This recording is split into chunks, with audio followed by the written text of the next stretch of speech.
What's good, everybody? It's some false narratives that's stretching back for weeks, and there's some excuses being made for somebody. But why? Aren't we past that?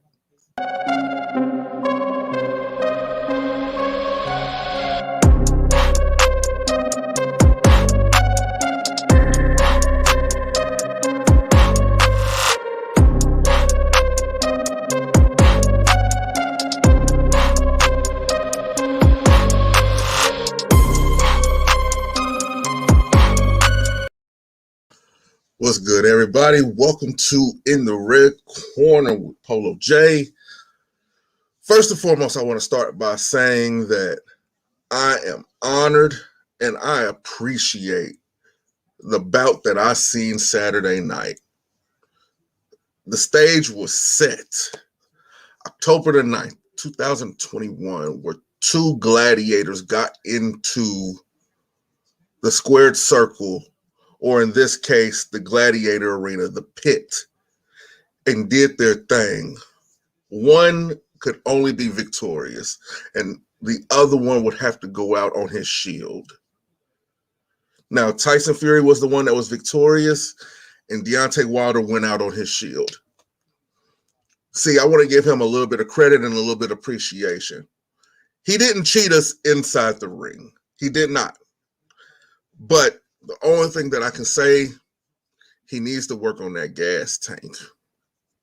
I was saying this from the get-go. He needs to work on that gas tank. Was it?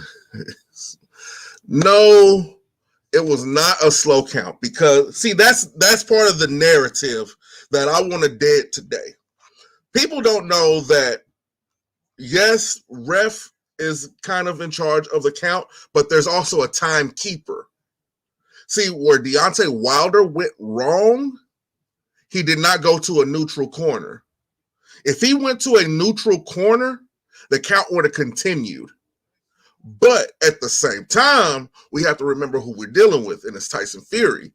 Chances are he was going to get up anyway. So to say that he was going to be completely gone or whatever, it's one of those what if things. It really doesn't hold any merit because we don't know. It was not a slow count. No, it was not a slow count, and I wish people would stop saying that, because all you're doing is giving this man another excuse. And when you keep giving somebody like him excuses, he's going to keep running with it. And if he keeps running with it, he's not going to close his mouth about it. And you're going to see another bout, and you're going to see him get destroyed again. I don't want to see that. Deontay Wilder and Tyson Fury, their book is closed. Their book is closed. It's done. I don't even want to hear about them in the same sentence for at least 3 or 4 years, at least. How about the Cowboys are good. This is a good year for the Cowboys, and I'm not even going to lie to you. I'm not going to fake with you or nothing like that. The Cowboys are doing good. Now, when it comes to the realm of football, I can say that I should be disappointed in my Chiefs, but I'm actually not. I'm actually not disappointed in them. Think about it. 3 straight years of AFC championships, 2 straight years of Super Bowls. What more do people want? I mean, think about it. When it comes to football, how long did it take for the Patriots to win another Super Bowl? How long? It took them a while. So everybody's entitled to an off year. And plus, people have this misnomer that a team is supposed to be great every year.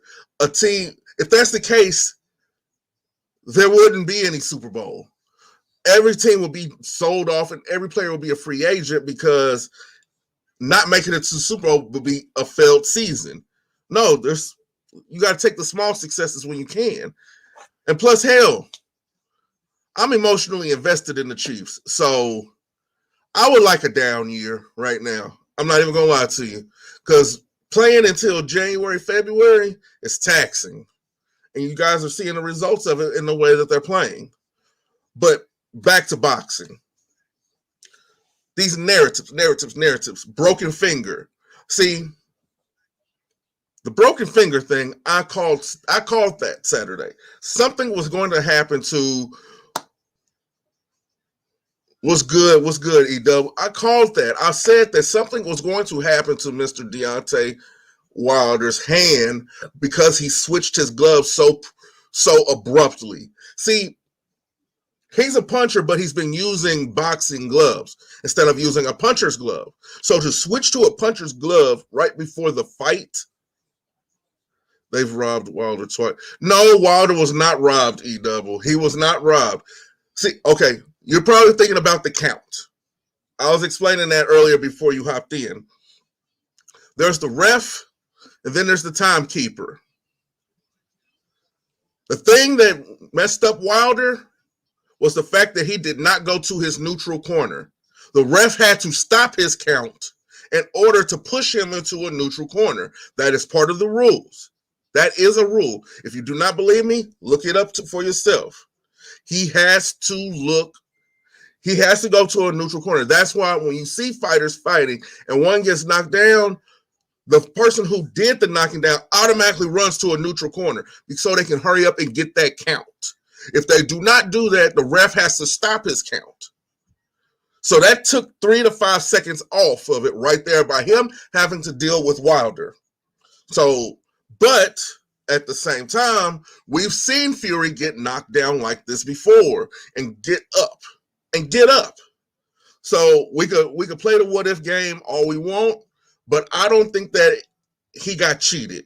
Let's just stop with that. Let's just stop with the whole cheating thing and just appreciate the fight. You were in there, E-Double. Let's just appreciate the fight. Let's appreciate what those two men did. Because for us to throw these narratives and all these things at this fight is a disservice for what they did. I have tremendous respect for Deontay Wilder right now. I have tremendous respect for Tyson Fury right now. You know, after the fight, we were a little emotional when we were explaining our sides of it. And as I got to sit back and actually relax and digest what I saw, nobody in boxing other than those two could give anybody a run. No, like nobody can give them two really a run. No, if you got to go back and watch it, Chappelle. Watch the count. You have to watch the count. Deontay Wilder did not go to a neutral corner. When you are boxing and you get a knockdown, it is by rule you have to go to a neutral corner. And if the official sees that you are not in a neutral corner, he has to guide you there. See, what we've fallen victim to is the referees who do whatever they want. We were discussing this offline, a couple of us, and there's referees who are somewhat of renegades. They have things that they like and things that they don't like, and they will let that be known throughout the fight. Kenny Bayless does not like the clinch. He does not like anybody clinching. So soon as you touch each other into the clinch, he's hurrying up and he's breaking it apart. What's good, Exclusive?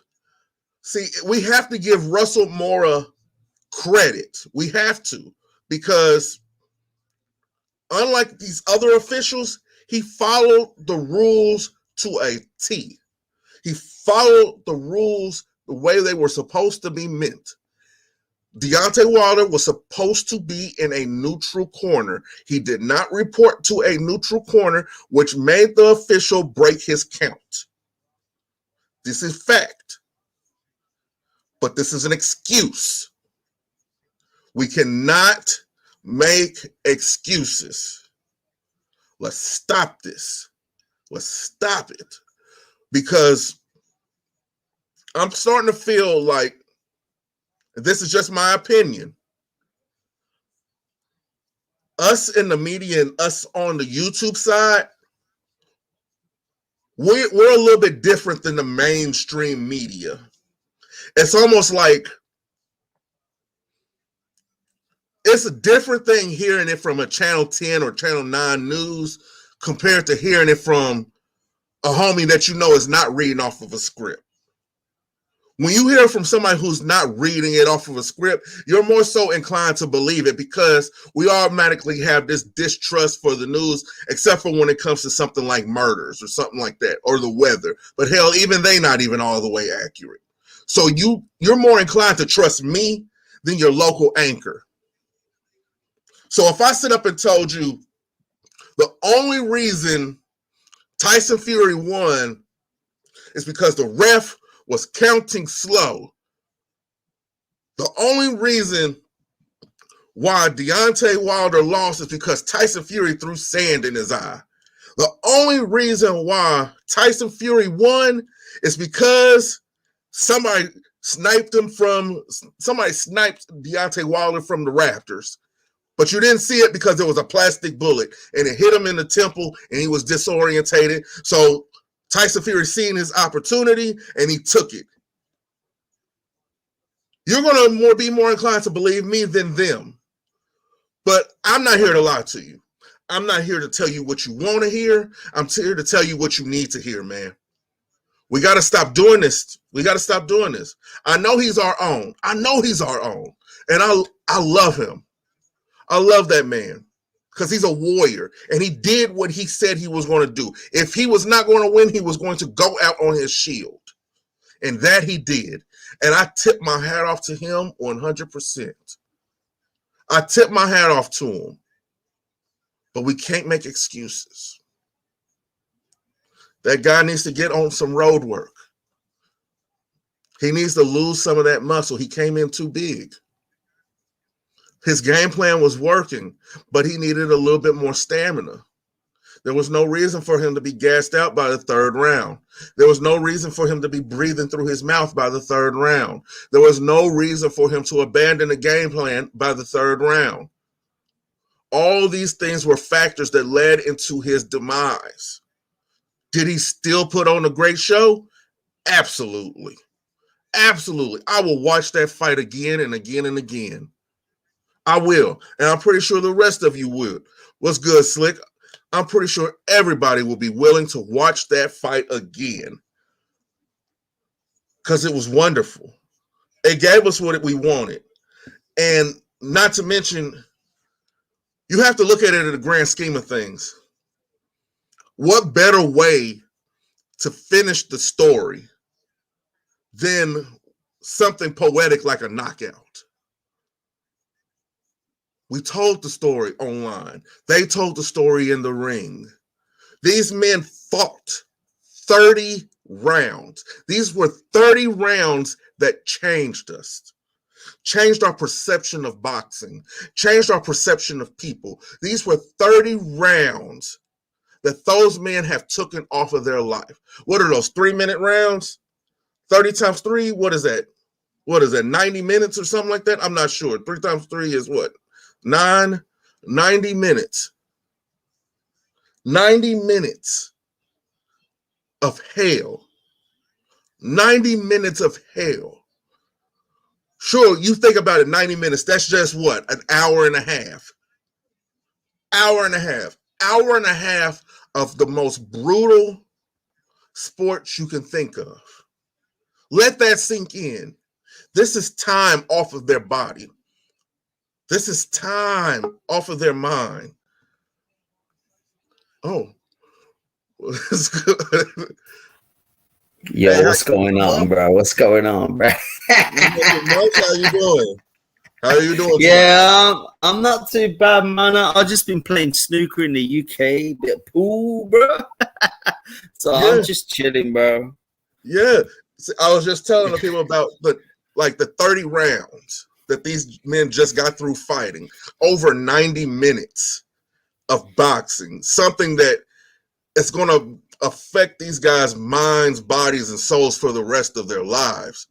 So we should show a little bit of appreciation, not make excuses, not try to castigate them or anything like that. Just appreciate it.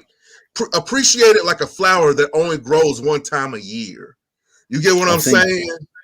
Something like that. Yeah, I can't even say anything that's better. Yeah, that was 90 minutes of poetry. It told a story. It was a story that started back in 2018 and it just finished.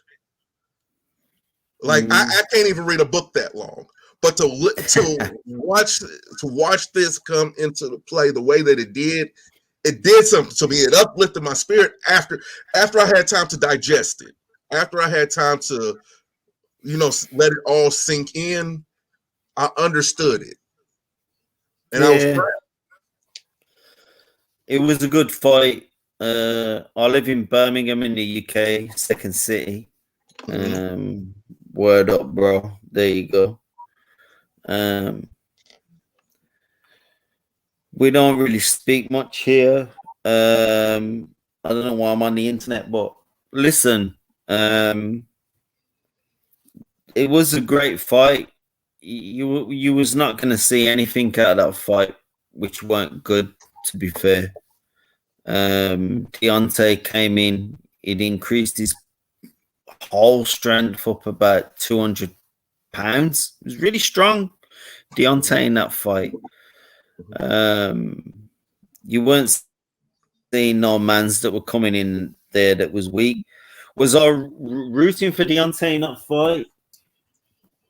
Yeah, I was, and I don't like his fans. Was I rooting for Deontay in that fight when he dropped Fury? I absolutely hate Deontay and his fans, but when he dropped Fury, I really wanted him to knock him out. Just thought, fuck it. Do you know what I'm saying? It was mad. It was one of those. It was one of those moments. It was one of those moments in life that they only come once. But Tyson Fury beat him, and that's that. I don't know what else to say. He beat him. He put him down. I actually think Tyson Fury is probably one of the best heavyweights there's ever been. You ain't gonna get close to that guy. He's gonna do you. He will do you. What we need to see is Fury against Usyk and AJ. If Fury wipes Usyk, if Fury wipes AJ, I don't think anyone in history would be. They would very. You only have to look at Lennox Lewis. Who is Fury's best friend? Yeah. Lennox Lewis. Yeah. How long has Fury's been his best friend with Lennox Lewis? It's been about 10 years. So, because wasn't Lennox the one who helped him try to get over his addiction and everything like that, try to get him back into the ring? He did, but I also think that people need to stop hating on Wilder. I know everything about the race thing that's been going on, but let's just keep it boxing. Wilder is a great champion. I know he's not beat any Hall of Famers. He's not this. He's not that. He's not the other. But Wilder, what has he actually done for the heavyweight championship? He's actually made people watch.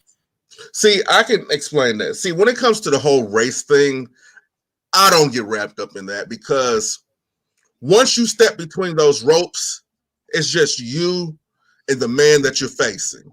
Whatever the hell is going on outside of that, you have no control over. You have control over everything that's going on in that squared circle. That's it. The fans, the fans of Deontay Wilder are always looking for a quote unquote excuse. Savior. And it's a complex that he even took on to his own detriment. And I think, and I pray, and I hope that he lets that go. You don't have to be the representative of a whole group of people.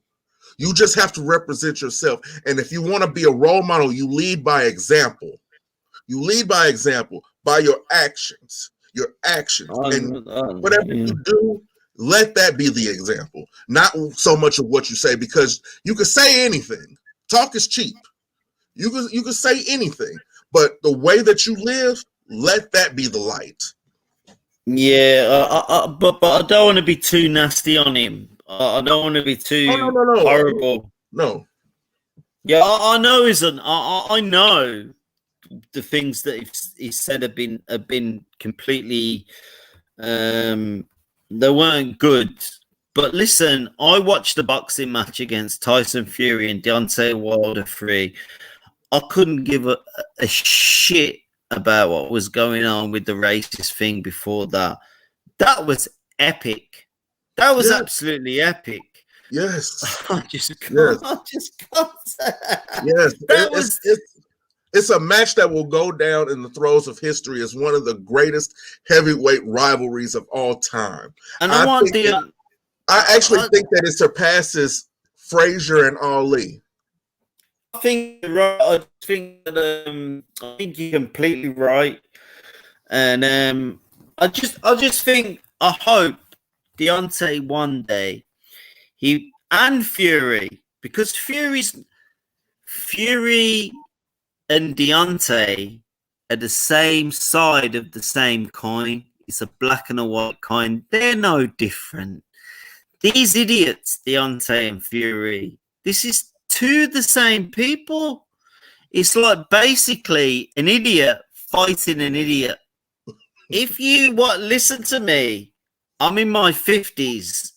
That was an idiot fighting an idiot. If you watch the press conference, did you watch the press conference with these idiots? Yes. They were basically talking complete garbage to each other. Oh, I'm possessed. Oh, I'm Jesus on this. That. Listen, you and Jesus, Fury and Deontay, you're not possessed by nothing. Get in the ring and fight. And that fight was epic. Yes. It was epic. Yes. I think that fight was what boxing needed. Boxing needed that. I look at these two like, it's going to sound crazy, but I look at them like heroes right now, because we have an issue with the top fighters not wanting to fight. We have an issue with number one and number two not wanting to get into the ring, pricing themselves out, doing all this silly maniacal bull crap. I'm not going to curse. Deontay was absolutely amazing. I know there's been all the nasty stuff that's gone on the internet, but I've never really kept in that. But listen, this guy came into boxing at the age of 20 years old because he probably we've all seen it on the internet. It's fucking crouched up, fucking disabled. So listen, have some respect for Deontay Wilder. Yes. And have some fucking respect, idiots, for people who have people that are ill in that sort of praise. So I do think everyone goes about Joshua and Fury and all this. Everyone knows how I think, Mr. Pigeon. I love Wilder to bits. I don't necessarily like his fans. I hate his fans. I'm not pro-black. I'm white. Hate is such a strong word. It's the strong word. Do you know why I like Deontay? He loves his children and he protects them and he's made money for them. Who else have fucking done that? And I tell you what, when Deontay had fucking Fury wobbling, I sort of went through a spiritual experience. I wanted Deontay to knock Fury out. I could be honest with you. After everything that Fury went through, this year with his child, I've had to deal with that with a premature birth. Oh shit. Two of my children were born. One was born at 28 weeks and one was born at 26 weeks. I know how that feels, not being able to hold your child for at least 3 months. I know what it's like. I know what it's like to, just sit there and look at your child like, hey, I'm the father. I'm supposed to be able to protect you. But in this case, I'm helpless. God help me. What am I supposed to do? So with that, I have the utmost respect for Tyson Fury also. Like I said, I have children. Deontay Wilder, what he did for his children, because what his daughter was going through spinal bifida and not really having a single cent to his name. So he's going to do this in order to provide for his child the best way that he sees fit, to where you can go in and say, hey, how much does the medicine cost? Here you go. Got it. Let me have my daughter. And tip her. That's knowing all that. I have the utmost respect for both of these men. These men, they showed the character of men when it comes to their personal life. They showed 100%. What a man is supposed to be, what a man is supposed to do, persevere. And what they did in the ring was pure perseverance. It was a battle of will. It was a battle of heart. And just one man's heart gave out on him. 100%. Like I ran off. My daughter got ill about 26 years ago, and I went to London. I used to fire money back, so 1,000 a month, 1,000 a month, 1,000 a month. I didn't have the heart. I had the money, so I sent money back, but I didn't have the heart of a Deontay. I didn't have the heart of a Deontay to stay around. I ran off. I sent money back. I just think Deontay's a really nice man, bro. I just think that he put everything. I absolutely hate a lot of the things about boxing, but I think Deontay was an amazing guy in that fight, bro. I just think why would you even step in the fucking ring and do that? He went fucking all out. Deontay went all out to fucking chin Fury. He didn't just go in there. He went out to fucking lever him. So, listen, I ain't gonna talk. I'll let you talk, but I think people should be nicer to Deontay Wilder after this fight. I've been in fights. I used to fight with Joe Egan's gym as Mike Tyson's fucking trainer. Nobody after a fight wants somebody to fucking come up to you and say, "Oh, well done, oh, you did well. You did fucking well." I don't want fucking that. I've just been fucking beat the shit out of me for fucking 20 minutes. I've just had my fucking listen. But that goes into being able to acknowledge that person was. I can understand why Deontay didn't acknowledge it, but he should have apologized the following day. Let me just go and get myself a glass of wine. All right. Wilder should have apologized the following day, but I don't think he should have apologized on the day of the fight. Well, he put out a statement. Well, while he's gone, I'm gonna say this: Wilder did put out a statement the next day. I'm paraphrasing right now, but it was more so on the lines of, I did what I could and it didn't work. The better man won. I'm paraphrasing. But that's good enough. That's good enough for me. That is good enough. I don't know whatsoever. I actually think he's probably one of the most respectful champs that there's been. And I hate Wilder. But it all goes down to that night. And Wilder went out on his foot. Wilder was not like Frazier, who ducked. Wilder was not like a lot of these. Wilder went out to do Fury. Wilder went out to do him. He wanted him. He went to beat him. So I think people should give Wilder his credit. He really, really went for that. It was amazing.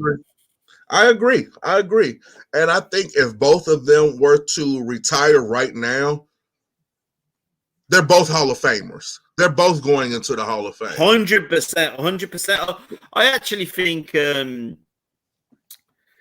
I was so impressed. I thought Wilder would come out and he would do this, that, and the other, but wow. I'll tell you what, Fury was lucky. Fury was lucky to wake up from those shots. Very, very lucky. Very lucky. They're the two perfect dance partners. We were discussing this. You know, anybody else who takes those shots, anybody else who takes those shots that both of them were giving to each other would have been out. 100%. I think Fury was quite lucky to actually get the count on that. I don't know what was happening. Okay. With that, well, you know this from your boxing background. When a knockdown occurs, you're supposed to go to a neutral corner. You're supposed to.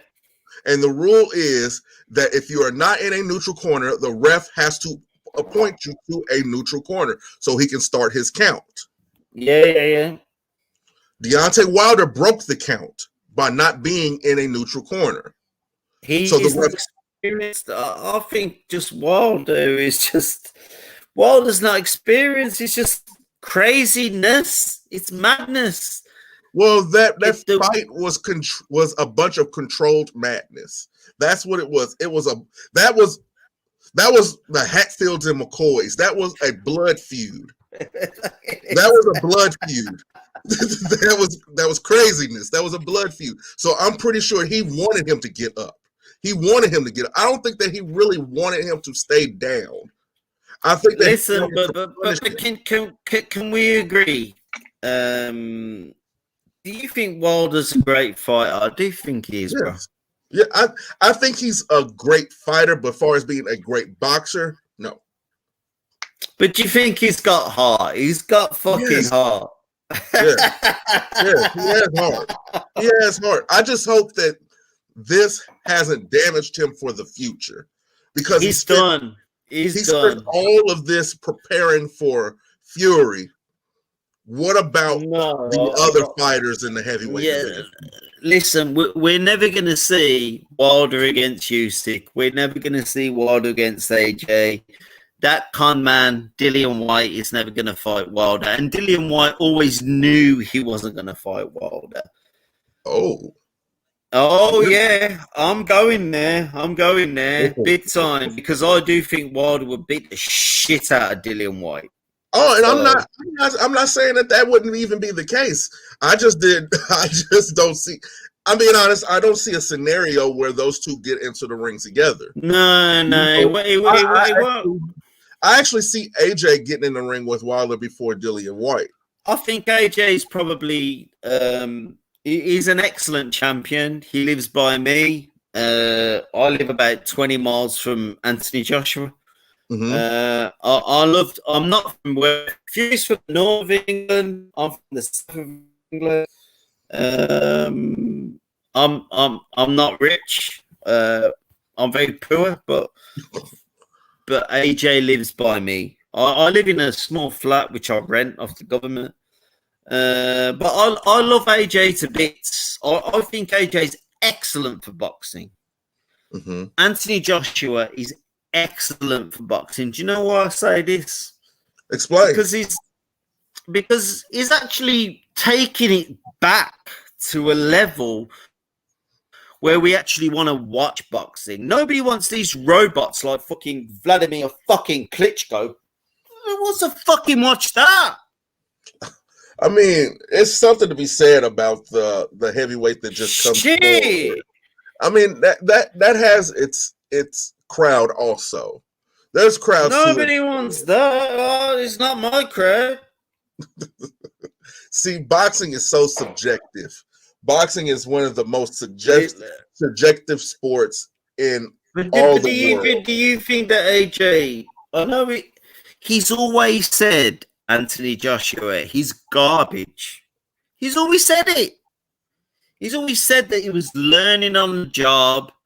He's not the biggest fighter or anything, but I think all people should have a bit more respect for Joshua's skills, because I think a lot of people are gonna be eating a lot of crow over AJ in the long run. Do you know why I say? Listen. Do you know why I say that? Why? Because Anthony Joshua does not say he's any good. He knows he's not that good. There's gonna be a lot. So it's a problem with training then, far as with him. He needs a better 100%. Training. This is what we're saying. We want McCracken gone. We want McCracken gone in the UK. We want him gone. He's an idiot. You can't train him. So do you see a situation where Anthony Joshua gets with a Bomac or with a Sugar Hill? He ain't gonna go with a Bomac or a Sugar Hill. He's already been offered that 4 times in the last 3 years. He's not gonna go from that Sheffield training camp, which is the UK amateur training camp. He ain't gonna go with a Bomac. He ain't gonna go with no Bomac. This motherfucker ain't gonna do shit.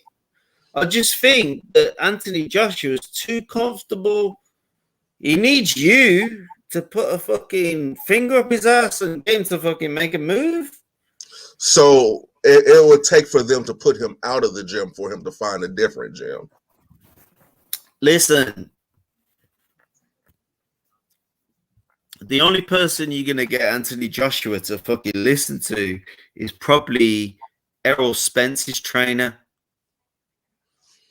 Do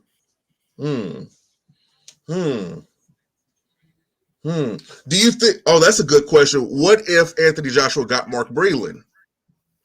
Mark Breland's not good. You need to get fucking Spence TMT to go and speak to that motherfucker. Listen,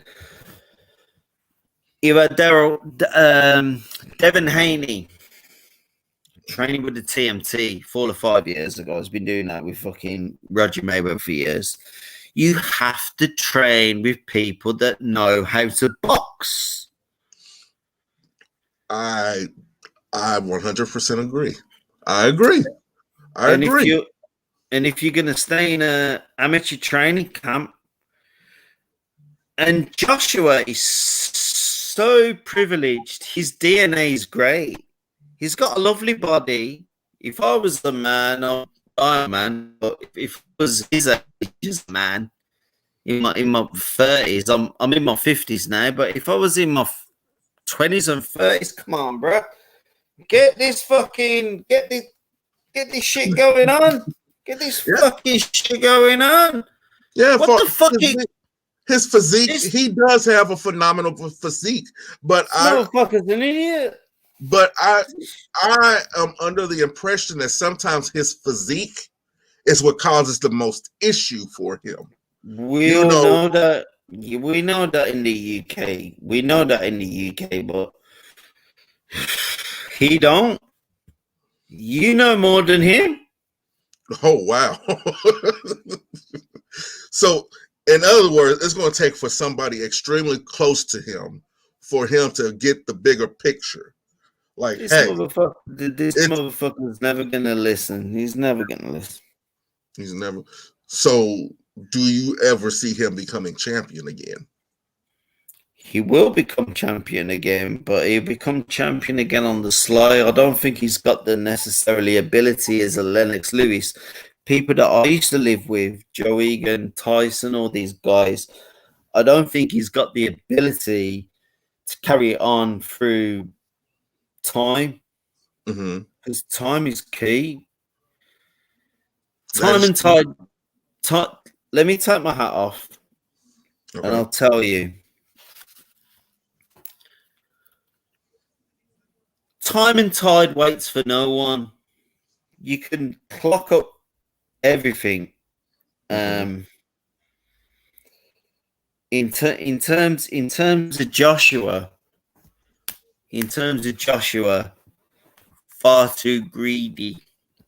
You know why he's greedy? He goes with the Hearns. He's got Barry Hearn and fucking Eddie Hearn, and he's trying to keep it within these two white guys. These two white guys, accountants. What you need to do, if you had any balls about your fucking self and wanted to do stuff, you'd actually listen to people that are in boxing. People that are. That's a good name. That's a good name. Would you see a situation where he could get a Kevin Rooney? Yeah, we've been saying this in the UK, that he could get a Kevin Rooney, but I don't rate Kevin Rooney myself, to be honest. See, I wish AJ didn't sign that basically a lifetime grab you by your balls contract with Eddie Hearn. I wish he didn't do that, because I can see because over here in America, Bob Arum loves heavyweights. Bob Arum loves heavyweights. If he would have just took the time to listen to Bob and sign with Top Rank, I guarantee AJ will be the second coming to sliced bread. He should have. He should have. But it's easy for us to talk about the things that a man should have done. You know, it really is. We don't know what's going on in this man's head. I think this is just my personal opinion. No, carry on. You know, I think that loyalty is a wonderful thing, but it's something that bites you in your ass at the same time. I think he's being too loyal to the trainer and to the team instead of thinking about his own future and his longevity in the sport. Yeah. A lot of people is that. You know, I can see a situation where, okay, say for instance, he does beat Usyk in the rematch. Granted, good. Okay, fine for him. Good, 100%. Everybody else is just going to beat him again on the first go round. You shouldn't have to get beat in order to improve your skill. You should be constantly evolving your skill as you progress in the sport of boxing, because boxing is not for long. All it takes is a couple of good ones and you out of there. It's going to be hard for me to. Can I talk? Go ahead. It's going to be hard for me to discuss the fact that he's not being loyal, because I think being loyal is an excellent thing. Yes, it is. I'm not saying that it's not an excellent thing. It's just who you choose to be loyal to. Yeah, I know. I understand that. Yeah, I understand that.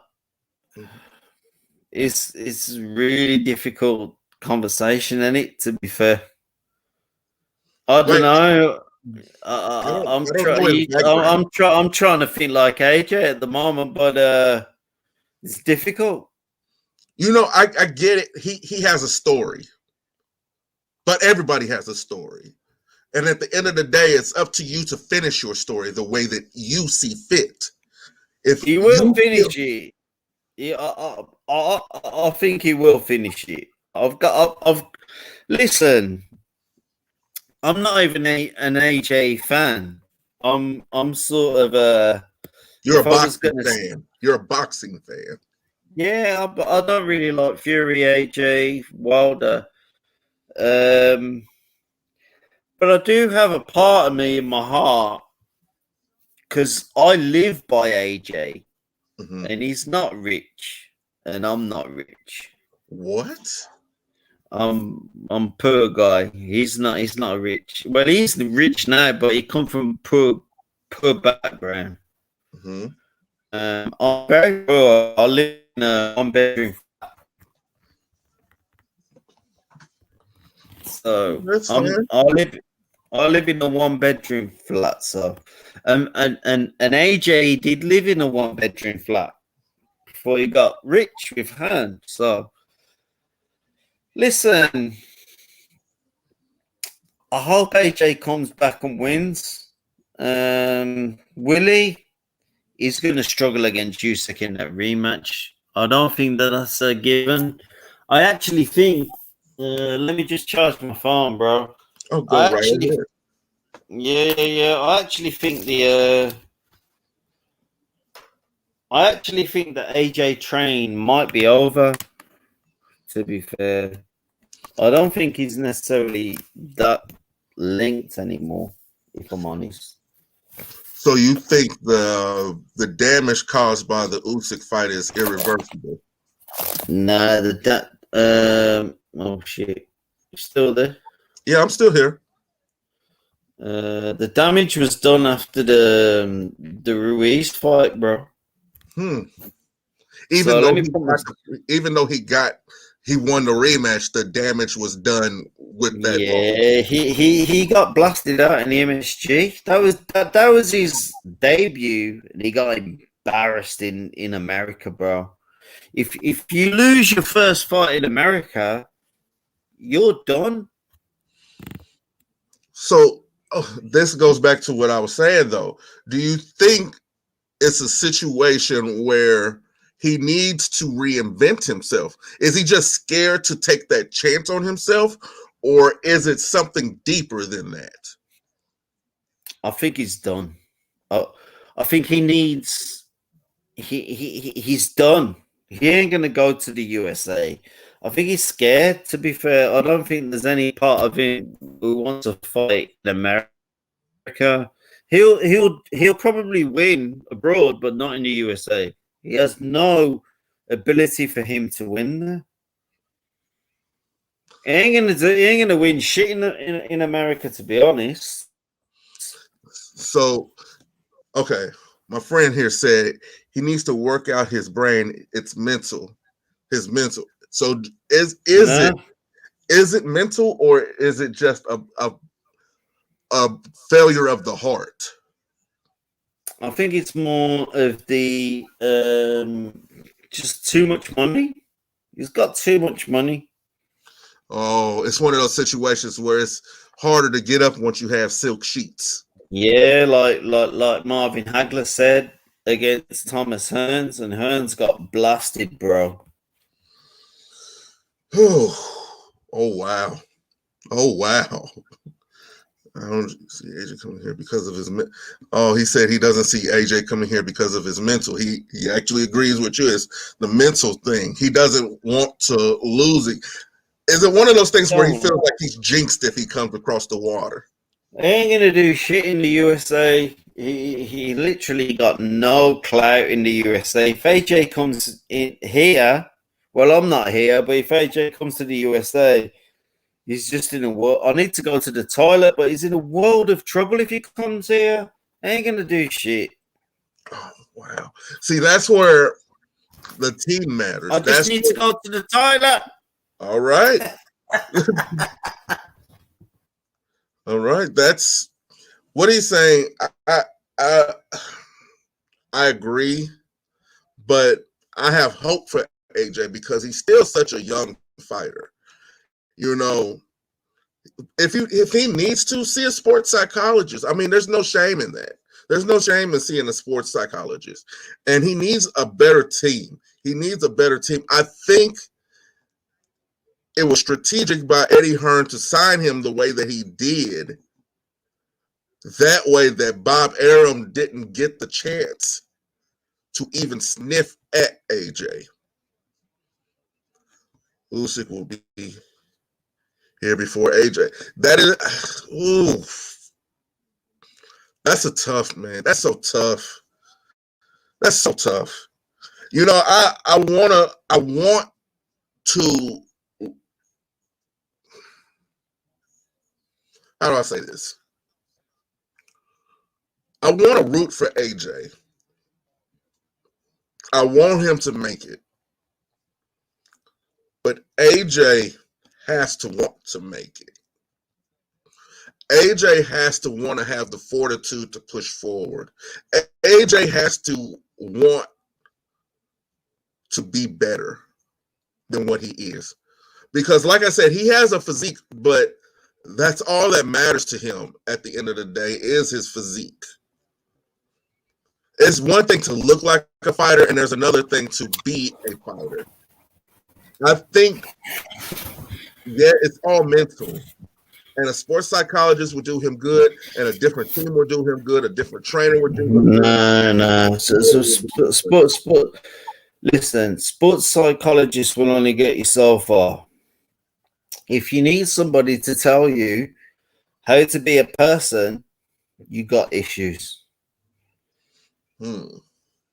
If you need somebody to tell you how to be a person, you've got issues. And I think all these sports psychologists and all these people who do all this entertainment, you are as a human being. If you ain't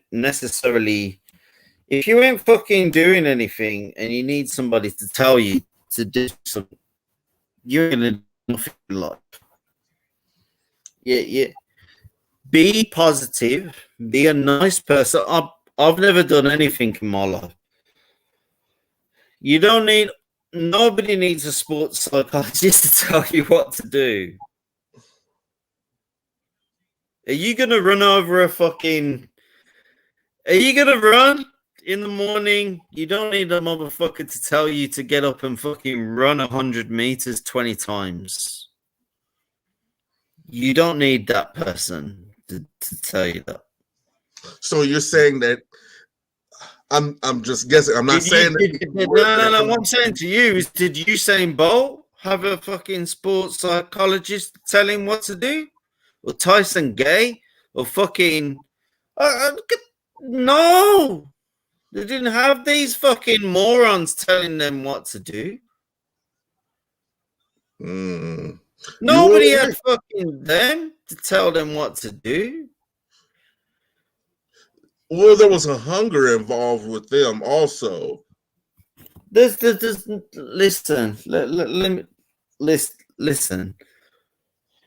There's the good food, good training, and good DNA. That's what Usain Bolt said. Good training, good atmosphere, and good DNA. If you ain't got that and you lose, no fucking sports psychologist is going to teach you shit. Tyson Gay tried that against Usain Bolt, and do you know what happened to him? He lost. He got his fucking ass fucking put up in, bro. Let me just go and get my drink of wine, bro. Listen, let me just go and get my wine. Sometimes it's not all about psychology and all these mind games. Sometimes people are better than the other man. That's true. End the fucking story, bro. That's true. I can agree with that. And that's not. You got Tyson Gay looking for excuses in the fucking 100 meters against fucking Usain Bolt. You got hammered, bro. He did. Got hammered. Usain Bolt put you on your back, man.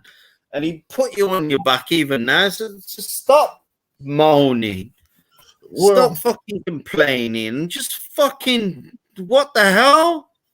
So, yeah, you're right. You're right about that. But it's crazy how other sports can be synonymous with other sports.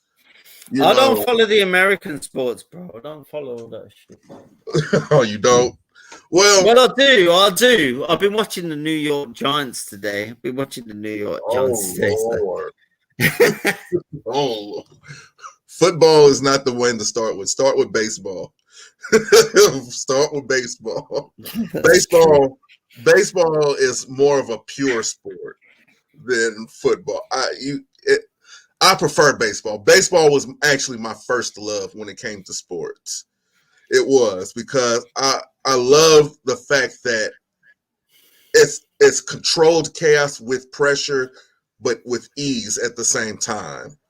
If you strike out, fine. There's always another at bat. You have arm strength, hand-eye coordination, everything that you would need is in baseball. I love it. I love it. Agility. Deontay used to love baseball. Deontay's love when he was a child was baseball. That's what he used to follow. So, you know. And Jay Diaz, if you speak to Jay Diaz about Deontay's youth, when he was in his early years, he used to love baseball. So I can't hate. I know that I should hate Wilder, but I can't hate him, bro. I can't hate Wilder whatsoever, bro. It's hard to. It's a situation like we've been saying. It's a situation where the fans turn you against the fighter. And it's unfair, but it's the reality of it. We can't do nothing about that. It's just up to us to change the narrative, to kill these narratives that they put out there. Like, he broke his finger in the fight. Okay? That's not an excuse. That was on him. That was on him. He made the conscious decision to switch his gloves at the last minute. Gloves that he were not used to using. That was on him. Maybe. That was on him. I mean, go back and look at his training, he was wearing well-padded gloves. They were not puncher's gloves. They were not puncher's gloves. If you're going to go into a fight like that, you need to train with gloves like that so your hands can get hard enough to be able to take the impact of which you're going to be hitting a man with in those gloves. So that's on him. He didn't complain about it. I just wish that but Malik Scott never put. Be honest about Breland. Mm-hmm. No, but I think Breland was sacked disgustingly, to be fair. He was. Breland had no reason to be fired. See, when you have yes men around you, you're more inclined to take their word over somebody's word who actually has your best interest at heart. That was the issue. That man, when he fucking got rid of him, WBA and WBC 140 and 147 Olympic champion as well, Breland. I've met Mark Breland. I fucking met Mark Breland. And you fucking said... Oh, you froze. You froze. When Deontay said that against him, I lost all respect. I just had no fucking respect for him after that.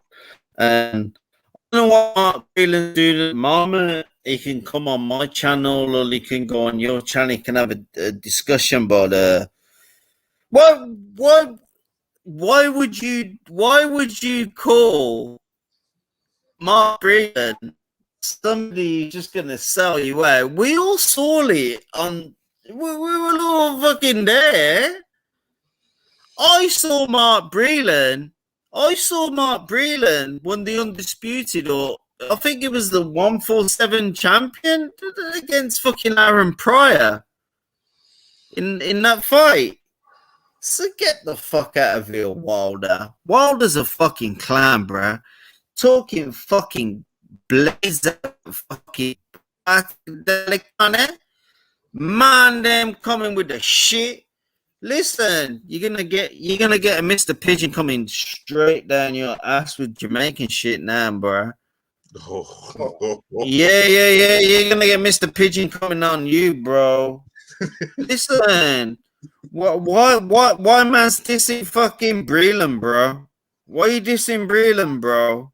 Piece of shit. I think it was a situation where, in his eyes, he needed somebody to blame other than himself. I think it was more of an accountability issue than an actual issue with Mark Breland. His accountability issue needs to fucking relax, bro, because that was fucked up. It was, but it happened. We can't do anything about it now. Shit, bro. I mean, but it's one of those things that eventually he's going to have to apologize to that man for that. Yeah, he needs to, because like Breland's a top guy. Breland is a top guy in boxing. Why would you do that? And it's sad. I hate to say this, and I know I'm probably going to catch some flack for this, but I don't see a situation where Deontay has any more success until he apologizes to that man for that, because people may not believe in karma and all this stuff, but I do believe in what goes around comes around. Can I be honest now? Go ahead. You need to apologize, bro. Listen, if you're watching this channel, Deontay, you need to fucking apologize. You got all the mandems in here, bro. You got this man here, you got me. All the colors of the universe, bro. We ain't gonna fucking... Listen, we love you to bits. We wanted you to beat Fury. We didn't want you to lose that fight. Come on, man. You are gonna have to apologize to Breland for that shit, bro. Because there's a lot of people from Jamaica, all over Trinidad, everywhere, these places, like me as well. I'm white. You're gonna have to fucking start fucking manning up on that shit, because listen, Breland was a 2-weight champion. You ain't done shit, bro, to Breland. Breland beat about fucking 6 Hall of Famers. What have you beat, bro? So you want fucking trouble with people all over the islands, fam? Come on, bro. Don't fucking play with people, Wilder. I love you to bits, bro. And you got everything from him as well, me as well. We all love you to bits. It's no hate. You're gonna have to apologize to Britain, bro. Sorry about this. I'm sorry about this. No, you're gonna have to.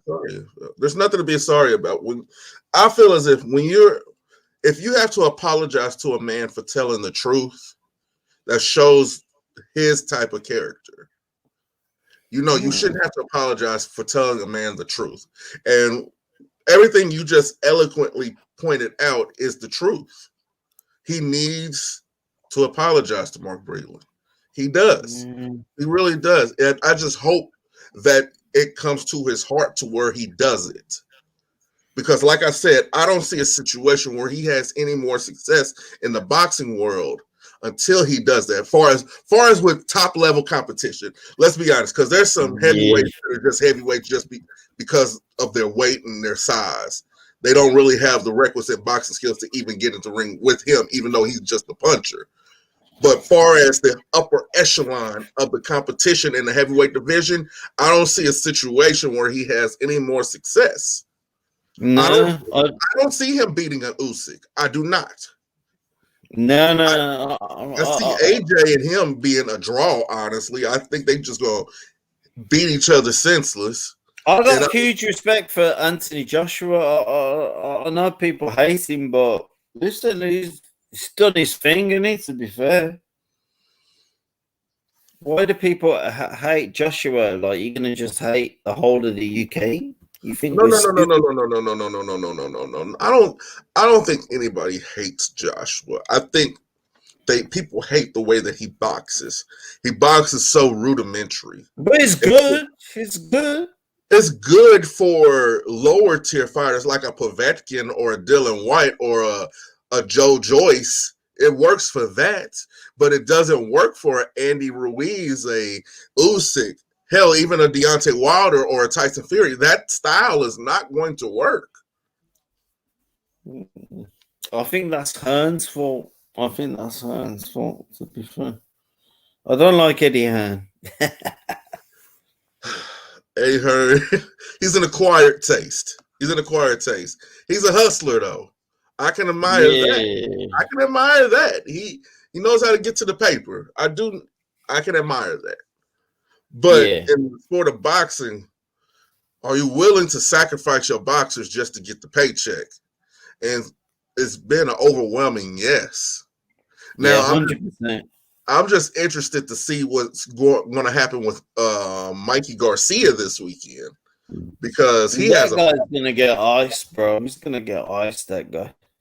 Who Mikey Garcia is fighting against, or is Mikey? Yeah, Garcia's shit, bro. Really? Yeah. He ain't no good. He lost his fucking bag. Let me just put my face on. He lost his bag after the fucking Garcia's last fight. Who was that against? He got a UD. That was shit. He ain't no good. Mikey Garcia's not got no good, bro. I just don't think he's gonna do anything. Who's he got in the next fight? Well, it's good. Hold on, let me see. I can pull it up for you. It's going to be Mikey Garcia versus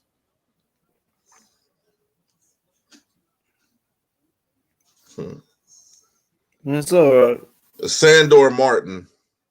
Yo, that Mike is on a fucking given, bro. He wants an easy win. That guy's shit. Oh, Sandor Martin is garbage. Yeah, 100%. Mike is cherry picking, bro. Well,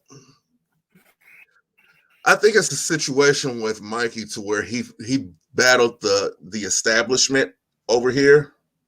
He got battered there, bro. What? Who did he battle there, bro?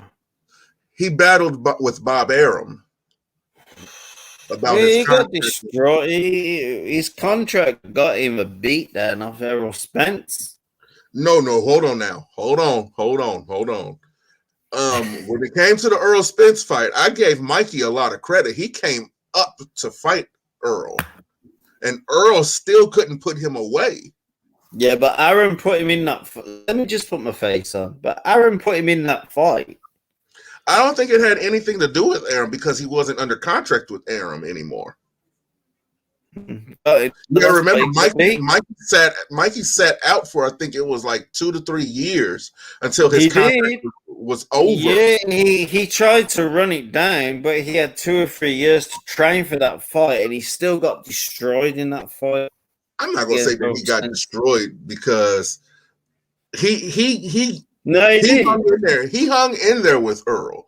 He really did, because he was the smaller man in that situation. So you got to give him credit for that. Oh, hey, Exclusive, how you doing? We're good. Yo, what's going on, bro? We're talking about Mikey Garcia right now. Mikey Garcia. Oh, he's fighting this weekend, right? Yes, he is. Against who? Against I forgot this guy's Sandow Martin. I know what that means. We don't know his name, then. That's what I'm saying, bro. He's supposed to be getting that from Regis, man. I thought that was materializing. What happened with that? Regis not gonna happen against Mike. Mike is never gonna fight Regis. Mike is scared of him, bro. Whoa. Oh, scared. Whoa. Mikey will get rinsed against Regis Prograis. End of. Wow. I think that would be a wonderful fight to watch. Mikey will get the shit kicked out of him against Regis Prograis. He lost about 6 rounds. Really? Whoa. Really? Yeah, 100%, bro. Really? That's gonna be that's not gonna be a good fight. Whoa, hold on. Give me just a second. I don't know nothing about numbers. I just know what I can do. How about killing this motherfucker? Okay.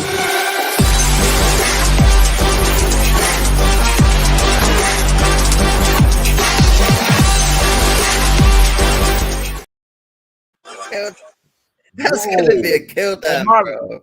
Hey, Marvin, what you got in that cup? You drink Patron, bro? You drinking? What is? I think he's drinking on some wine. I think he got some fine Chardonnay in that. Yeah, I'm on this Mexican wine, bro. I'm in Algeria, bro. I'm in Algeria. I'm from the UK, but I live in Middle East. Algeria. Oh, beautiful summers. I don't It's know about bullshit. I don't know about that. I don't know about Regis knocking him out now. I don't see Regis not. I see it being a war, but I don't There's see. no war with that, bro. Is this guy? Listen, is this guy below? Are you on the Mikey train, bro? You on the Mikey train, bro? I'm a fan of the sport, and I know what I've seen. I've seen him get in there with a bigger guy, and the bigger guy not able to put him down.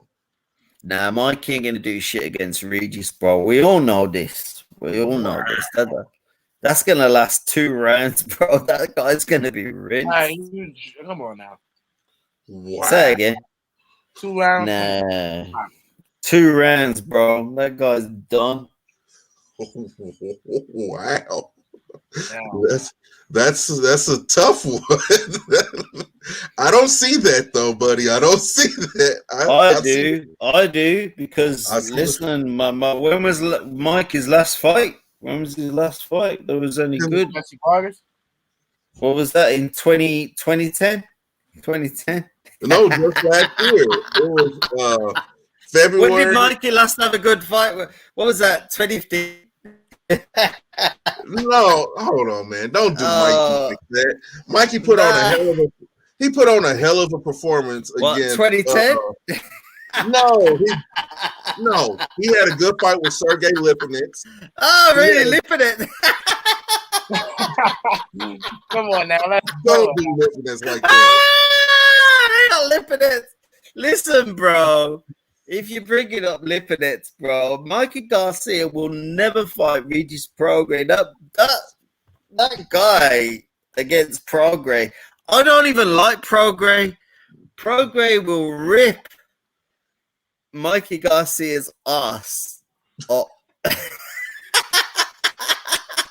He had a good one. That's not even a fight.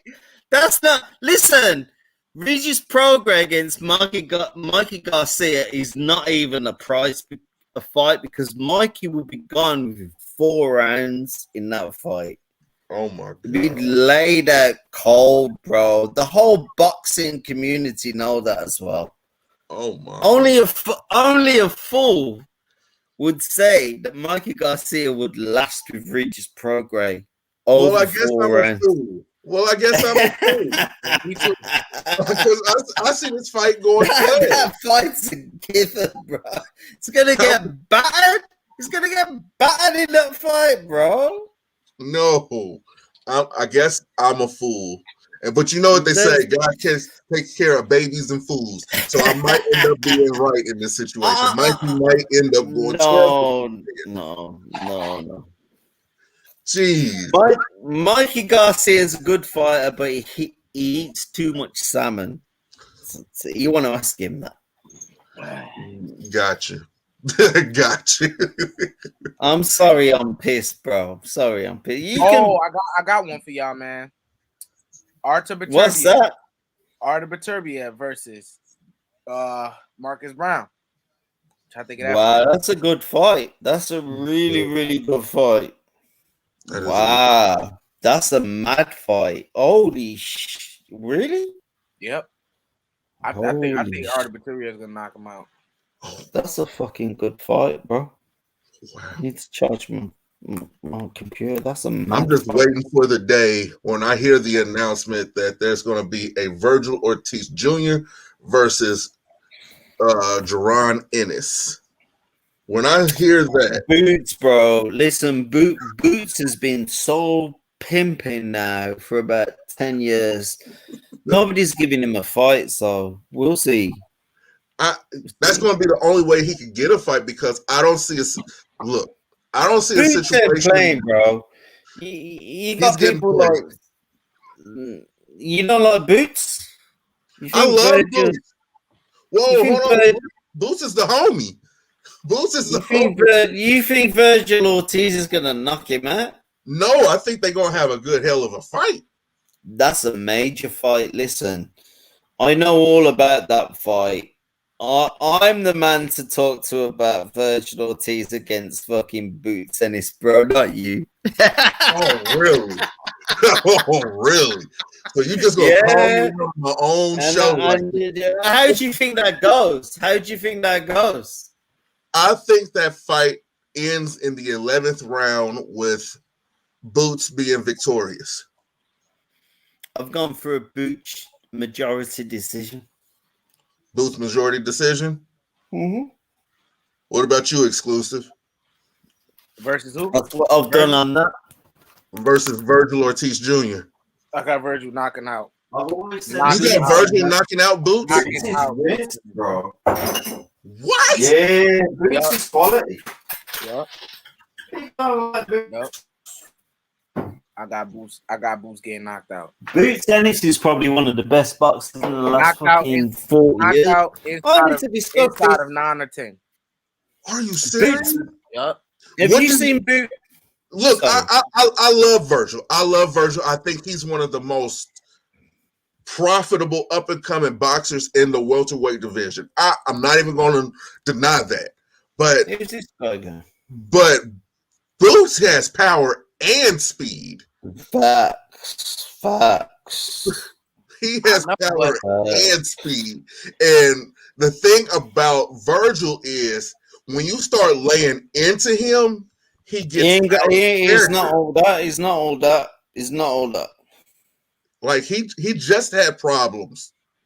I think it was, who did he just fight? Wasn't it Lipinets? No, that wasn't Lipinets. Lipinets. That was Mean Machine he just fought. Mean Machine, yeah.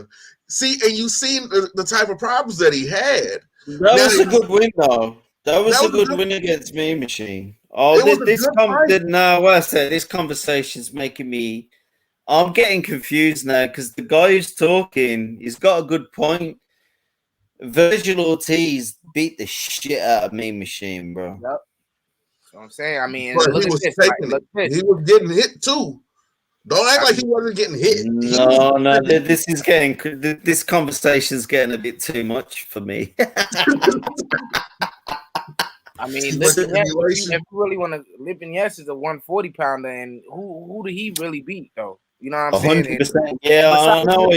Yeah. I give you that. Lipinets, who has Jerome Boots Ennis for? I know people. We could say he's been ducked and this and that. Well, hold on. Well, see, that's something that I hate. We use it to support our arguments, but then we use it to disprove arguments also. It's a massive and fight. it's the resume biased. I hate it, but I love it at the same time. Right. You know, there was a fight that Boots had, and Terrence Crawford said, "Hell no, I'm not getting in the ring with him." Right. There was a fight that Boots had. Earl Spence said, "Hell no, I'm not getting into the ring with him." So, Boots is a G. Out of the welterweight division, who else do you have? You have Keith Thurman. Mm-hmm. He ain't gonna fight him unless there's a belt on the line and there's more money involved. This is too much. Sean Porter, okay, he'll get into the ring with him, but I don't think it's gonna go the way that people think it's gonna go. And he dropped out. Damn. And then who else do you have in the welterweight division that can give him a run? Pretty much nobody else, I would say. So people are gonna have to look. People are gonna have to start coming up from 140. People are gonna have to start coming up. Right. That's what I'm not liking right now. People are being comfortable where they at and not wanting to progress. But also, I also don't see nobody calling Virgil out, even though he's getting hit and he's not looking that impressive. I don't see anybody Virgil. The same thing that happened to Boots at his last two fights happened with Virgil at his last two fights. Right. The top ones that said, "Hell no, I'm not getting into the ring with him." Right. Like, I love Bud and I love Earl, but these are the better versions of those two. You would say, yes, right? You get what I'm saying? You get where I'm going. So I don't see I see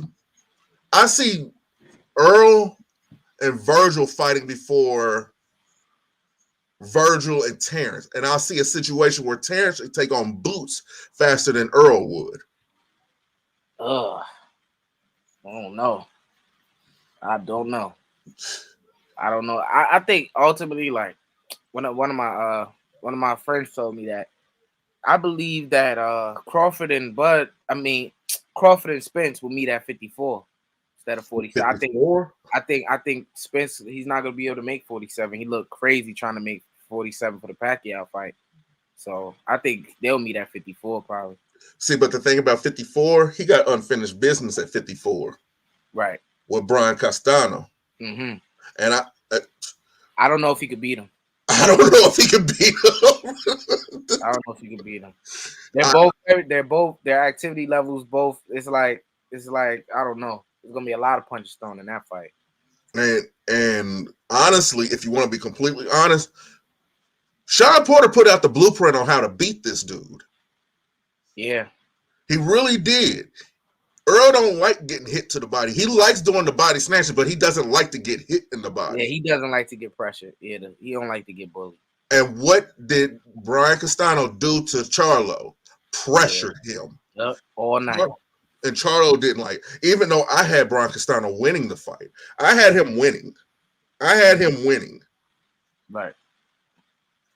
It's gonna be dope when it happens. It really is gonna be dope. But I just don't see a situation where, I don't see that. I don't see Terrence and Bud ever fighting. Oh, wow. I don't see it ever happening. I think if it does happen, it's gonna be bittersweet because nobody's gonna give Bud the credit. Oh, he came off a car accident. His eyes messed up. He's not the same Spence. I think we're just gonna get a lot of that. So I see if they do fight, it's gonna be one of those end of career fights. Right. Later on, when both of them about 37, 38 years old. And Bud is already there. He's like what, 34 now, 35? Yeah, he just turned 34. He's nearing. Mm-hmm. Like, and yeah, Slick, you're right.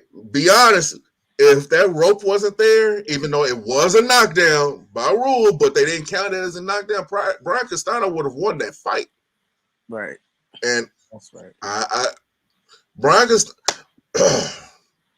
I guess since like he's that. Black, I guess since he's not black, he's not going to get the credit that he deserves, and he's not as marketable as a Charlo is. Even though I love the Charlo, everybody loves the Charlos. It's just they make it hard to like them. Right. I like Mel a little bit more than Maul, especially after that whole Benavidez situation. Yeah. That was sucker. I didn't like that. Now that's somebody we need to see. We need to see David Benavidez in there with top competition. Right. We need to see this. We need to know if you are for real, like you say you are. Don't you think it's ironic how David Benavidez comes into the picture? He becomes a champion at 168, and Canelo doesn't want to fight Mexican fighters anymore. I think that's really ironic. He said that he doesn't want to fight Mexican fighters. That's been what I've been hearing from the Zone. They said he's not fighting Mexican fighters anymore. That's what what's this guy's name? Chris Mannix. That's his name. Chris Mannix is horrible. He's horrible for boxing, bro. He's very biased. Yeah, he said Canelo doesn't want to fight Mexican fighters anymore. He doesn't want to fight black boxers anymore either. Then I don't know, but that's what he said. He said, I guess he's about lifting his country up or whatever the case may be. I don't know. I can respect that. Though. I really can respect that. But when you're the champ, you have to prove it. Right. You have to prove it. Keep getting these little nonsensical titles and calling yourself undisputed or a majority belt holder means nothing when you don't have the belts that actually mean anything. Right. You know, I would love to see him versus a Charlo. Even look, I love the sport of boxing, but I'm a realist also. I don't see a situation where Charlo beats Canelo. Yeah, me neither. Nope. I mean, granted, we love you, Charlo. We love both the Charlos. It's just I don't see a situation where neither one of them beats Canelo. Yeah, but I actually see a situation where Caleb Plant beats Canelo. Right. I can actually believe that a little bit more. Yeah. I can't wait for this fight either. That fight is going to be amazing. It's going to be amazing. Yeah, what do you think about it? November 7th, right? Oh, November yeah, 7th. Mm-hmm. Yeah, that fight, I don't know. It's a many different ways that fight could go. It's all based off of if Caleb Plant will rise to the occasion. Now, that's the biggest thing. This is a huge step up from his last fight and anybody he's ever fought in his whole career. You know what I'm saying? Huge step up. But it's all about styles. Resumes don't win fights. You know what I'm saying? It's a great part of your. It's great part. It's something. It's great paperwork to show as for who you are as a fighter. But you know, it ultimately it's not the end all be all of who you are as a fighter and your skill set, right? Styles make fights, so hopefully he could rise to the occasion, right? But I don't know. I'm rooting for him, but I don't know. He hasn't shown me anything really that will make me believe that he will beat Canelo Alvarez, even though he may present issues for him. See, the thing about their division, it bothers me.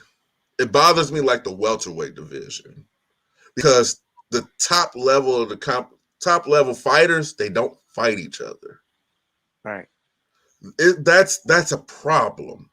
That's a major problem, and I don't like that because there should have been no reason why David Benavidez and Charlo should have never hooked up. You get what I'm saying? Mm-hmm. It shouldn't have been a situation where that has not happened, and I don't know why it hasn't happened. Mm-hmm. I don't know. Oh, is that Marvin? Huh? Is that Marvin right there? It's me, bro. I'm just trying to compute the listen. I think Wilder did well, bro. No, we were talking about the Canelo versus Caleb Plant fight. Yeah, listen, that guy's roided up for that. Oh, wow. Canelo, bro. Oh, wow.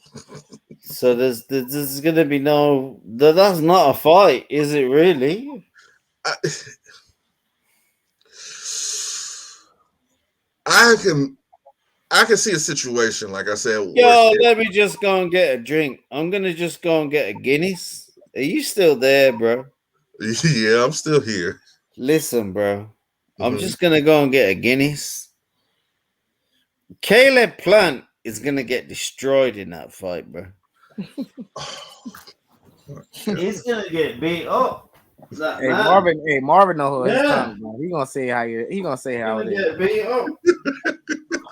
He gonna say how it is. Why would anyone think he wouldn't? See, I'm a fool. I have an issue. I have this platform, and I pride myself on being unbiased. You know how hard that is, exclusive, to be unbiased, to try to give a point of view. Guy's gonna get destroyed, bro. From two different angles. That I have to look for a way for Caleb to be able to win. I have to even keep interest in the fight. You get what I'm saying? Exclusive. Yeah, facts. Yeah, we all see that. But Canelo's cheating, bro. You're gonna win against cheat. I can't say that, and because these people are suing people now, so I can't kill you. You're just an internet channel, bro. Listen, shit. they suing. They are suing. They ain't gonna sue. Canelo got uptight about Caleb Plant saying it. See how he got uptight about Caleb Plant saying it. Yeah. There you go. Don't you say motherfucker. He's gonna cheat against that guy. He ain't gonna win. I want him to win. I actually listen. Speak to a real G, bro. I'm 51 years old, bro. I'm the real Caleb Plant. I'm the real Caleb Plant, bro. I'm 51 years old. Oh, this is a G call. This is a G call, bro. Right. That guy ain't gonna be playing fair, is he? Ain't gonna be playing fair for shit, bro. Oh no, man. Listen, you call me on my own shit. Hold on. I just called you up, bro. It ain't gonna work, bro. You can't little loke me on here. This is my shit. Hold on. Yo, I'm Hold on. taking over the channel, bro. No, hell no. I'm taking over this channel. Fuck that. No.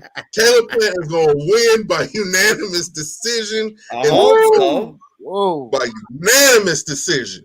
It's going to fuck that piece of shit up, bro. like him like that. I don't think those judges are going to like him that much. It's going to happen, but it's not going to happen. He going to outclass him the whole fight, but he's going to have 2 black eyes, and he's going to lose. Even though he outboxes him. Because Canelo is pay-per-view. He's money. They ain't going to let the money stop. Yeah, they want that money train. So that's what's going to happen. God damn. He tried to little loke me on my own shit. Hey, Marvin crazy, man. I like him. But what do you think, man? Yeah, I got Canelo winning. Not by stoppage, but I think he's just gonna cut that ring off. He gonna bust Caleb Plant up to the body. I know that sounds simple, but it's like with Canelo, like Billy Joe Saunders. A lot of people saying, "Oh, Caleb Plant is better than Billy Joe." I don't see that. I don't believe that. I honestly don't believe that. I think it's gonna look like the Billy Joe fight. Oh, that's what I think. Shakur Stevens versus Jamel Herring. What do you think? Man, that's another fight right there. I don't know. I just got a bad feeling about this fight for Shakur. What? Yeah, he says he's gonna go in the pocket with Jamel Herring, and I mean he has the ability, but I don't like that for him. He says he want to make for a more entertaining fight, and if you are making for an entertaining fight, you do that. But I don't think he should do that. I don't think that's a good game plan going into this fight. Because Jamel Herring, he has some power. He has some speed. He places his punches pretty good. No, he's not the fastest. He doesn't have the fastest feet. But if he catches you, he pretty much hurt you. Not too bad, but he has decent power. You know what I'm saying? Oh, wow. But that fight right there is a dangerous fight. It's not a fight that people think it's gonna be. He's gonna walk through Jamel. I don't see that. Can he win? Yes. But is he gonna walk through Jamel Herring? I don't see that. I don't see that. Ryan Garcia versus JoJo.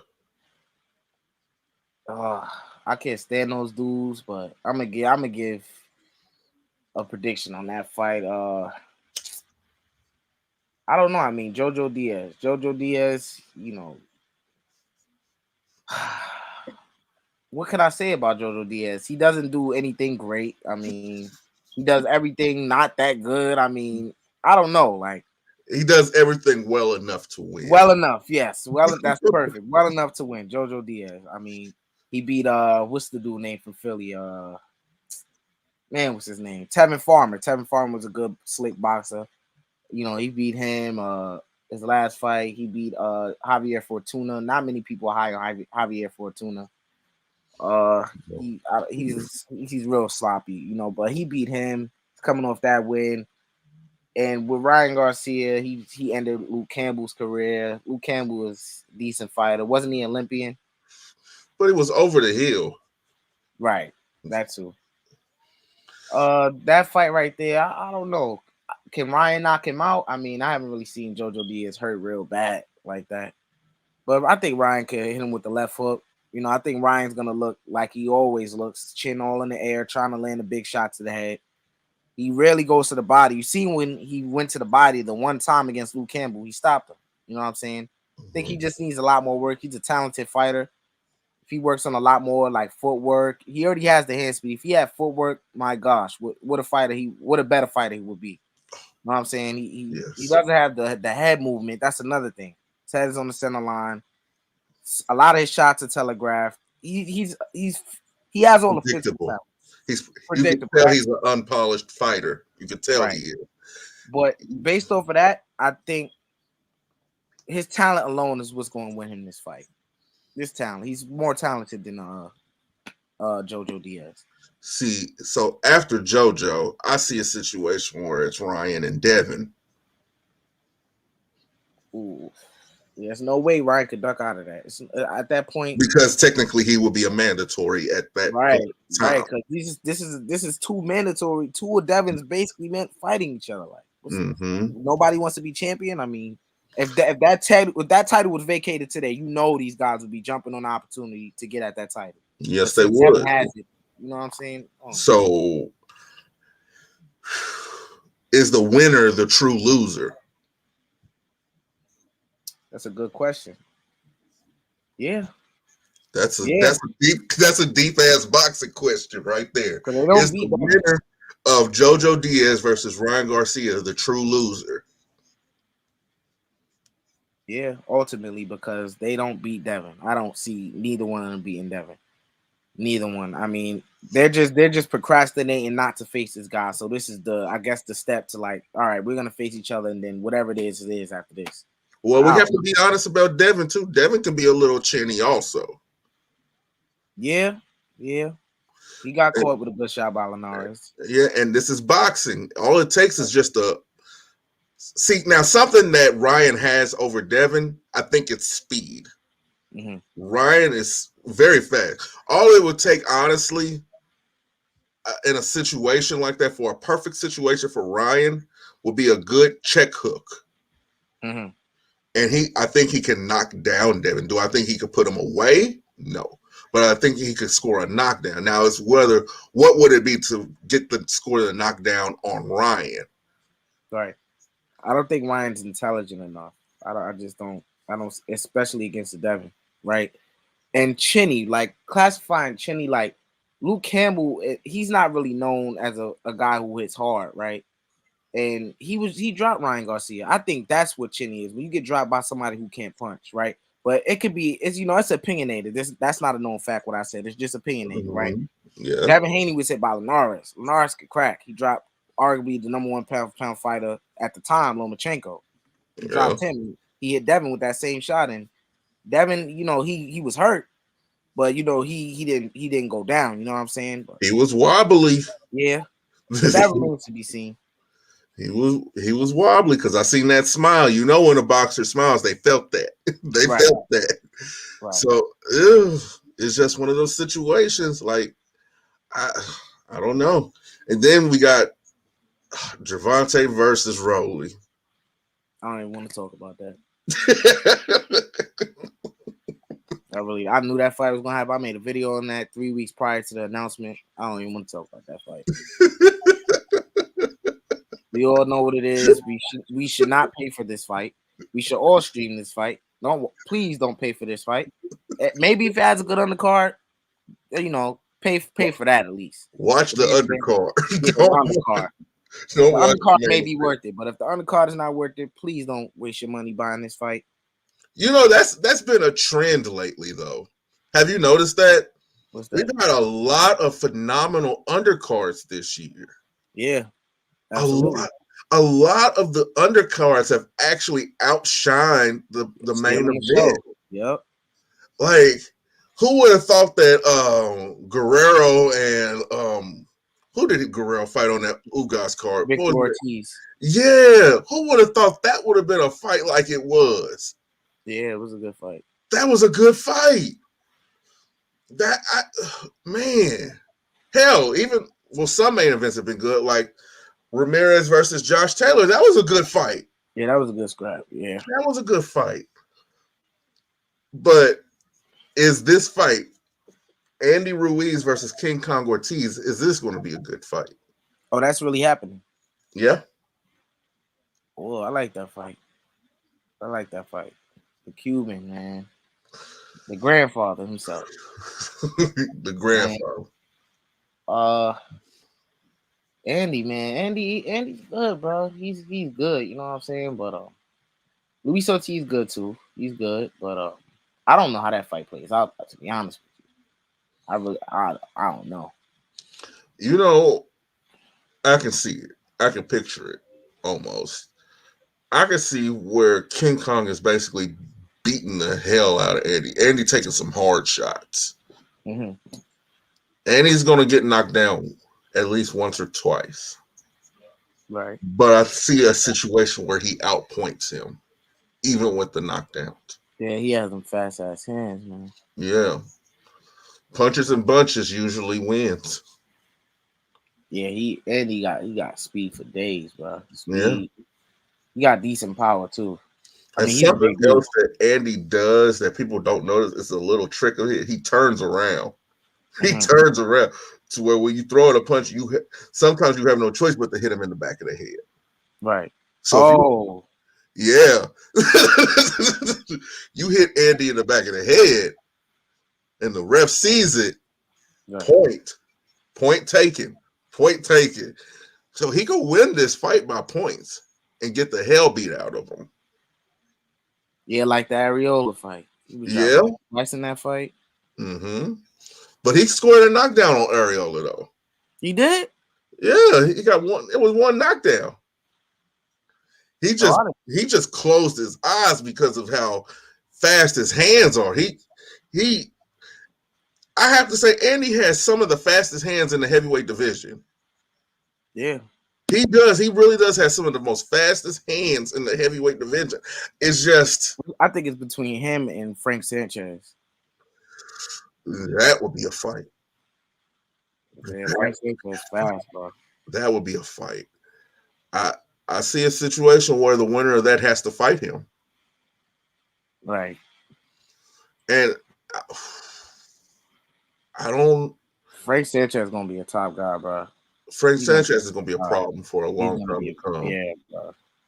He is. I just feel bad that FA had to lose in the manner that he did. He needs some more work, man. He needs some more work. Yeah, he got outclassed, bro. He needs to get back into the gym and, work on some head movement and getting his jab out there, man. You just can't look to knock the other guy out all the time. Sometimes there's going to be people who are just faster than you. You just got to be able to fight off the back foot, keep your jab out there, and make them come to you. Even though you have that dynamite, you got that grenade in your hand, you have to frustrate them enough to where they will come to you for you to throw it. And work in an uppercut. That's one punch that I've seen that nobody really has anymore. An uppercut. A good solid uppercut or an overhand. It's like fighters are scared to throw those two punches now. Yeah, that's AJ's finishing punch, uppercut. Yeah, so in a heavyweight division, the uppercut is just as effective as an overhand, but nobody throws it for except for AJ. Right. Like even with Wilder had several opportunities to throw a good, clean, flush uppercut that could have put Fury down. Yeah, he was exhausted, bro. He was so exhausted, bro. But hey, what you think of that long count stuff that people talking about? I think that people are looking for a conspiracy where there is no conspiracy. Mm-hmm. People don't understand the rules of boxing, and people don't know that there's a timekeeper also. Right. And people don't know that once you score a knockdown, you have to go to a neutral corner. You have to. And you have to correct it, yeah. And if you do not go to a neutral corner, the ref has to, by the rules, to point you to a neutral corner to get you to go there, whether he's in the middle of a count or not. He has to, because it's part of the rules. He can get fired for not doing his job. So people are just looking for an excuse where there isn't one, and I don't like that. I don't like that at all. Yeah, it's just a clown fest, bro. Like, what I really want to know, like, bro, like grown men, Polo, grown men. Look at this, grown men. They helped push this narrative that a man was cheated in the fight with no evidence still up to this point. The third fight gets announced. We talking about the fight. And they're talking about, he better not cheat, he better not do this and that. We get to the fight. The man beats this man fair and square. What happened to all these allegations? Oh, now he's the better man because he beat him in the third fight that had to prove He had to prove to these people that he didn't cheat in the second fight, and still there's issues. Now it's the count. He got a long count. They just can't accept that this man can be beat and he has been defeated. You know what I'm saying? This man just has his number, bro. Like, and people are making it seem, for people who contradict what they're saying, they make it sound like we hate Deontay. We do not hate Deontay. Bro. We do not hate Deontay. I just disagree with a lot of things that he does and the things, that, I don't know. Yeah, they're making it more personal than what it needs to, because it's just a sport at the end of the day. I'm not gonna lie, the YouTube's been pretty quiet since. Wow. It's been really quiet. Mm-hmm. I'm not gonna say any of the channels' names or anything, because who got time for internet beef? I don't. I have a life to live. Right. But a lot of these channels have been rather quiet since Saturday. Mm-hmm. And for good reason. It's almost like it's a new day on YouTube, where truth and context are taking over and agendas and narratives are starting to go by the wayside. Right. That's why I titled this the way that I did. Let's dead some of these narratives. Uh-huh. Another narrative that I want to dead is the thing about black media not being involved or invited to a lot of these boxing matches. That's a lie. That is a flat out lie. If anybody can look, I'm not even bragging or anything like that. If you look at Slicks at GMT Boxing, if you look at some of my content, you will see that we have somebody there. We have somebody there all the time, in these fighters' face, in their manager's face, in their trainer's face, and they're willing to talk. Now, is that a problem with black media, or is that just a problem with you? See, you get where I'm going? Right. That pro-black stuff, yes, I'm black. I'm pro-black. I am pro-black. If I can't be people, but being pro-black doesn't mean you have to be racist, and this is what these guys don't understand. Oh, yes. Yes. Yes. Yes. Yes. Yes. Like, take for example, I was because I'm always on the LBBC trolling them. I gotta do it. So I was on Trill Boxing today. I was on Trill Boxing Talk, and I went to watch and see what they talking about, because I was eager to see what they had to say about this Wilder and Fury fight, right? Mm-hmm. So I forget the girl's name. She's the female that's usually on daily with them. Cece, very beautiful individual. You know what I'm saying? She said she doesn't care. She's going to support her black people no matter what. She doesn't care. She's not going to support any white person, or if they could fight, she doesn't care. She's going to go with the black guy. Like, that's completely racist in my opinion. That's just completely racist in my opinion. I see that more so, and this is nothing against the young lady. This is nothing against her. It's just I see that more of a willful ignorance, because you're letting something outside of the ring cloud your judgment on something that's going on inside the ring. Right. Go ahead, continue. Yeah, and I'm usually over there, and it's just a lot of ignorance. I went over to Trill because I really like Trill's content, and before he blocked me for whatever reason, because I said they were talking about Tyson Fury kissing openly gay men in the mouth, and I said, and I'm not even a fan of Tyson Fury. I don't believe in what he follows. I'm not a fan of his personality, but I respect him, right? Mm-hmm. But they said that about Tyson Fury, so I said Deontay Wilder was twerking. I got nothing to say about that. Then it went to, oh, he's with his family, he's having fun, and I just don't get it. You know what I'm saying? They're saying one thing about somebody else, and then when it's about their guy, they're all defensive and, oh, this is not that, and I don't know. It's just weird to me. See, I have nothing against none of those people, but when an argument is brought up, you have to attack the argument, not the person. Right. So that's what I'm about to do. I'm about to attack the argument, not the person. Okay. Mm-hmm.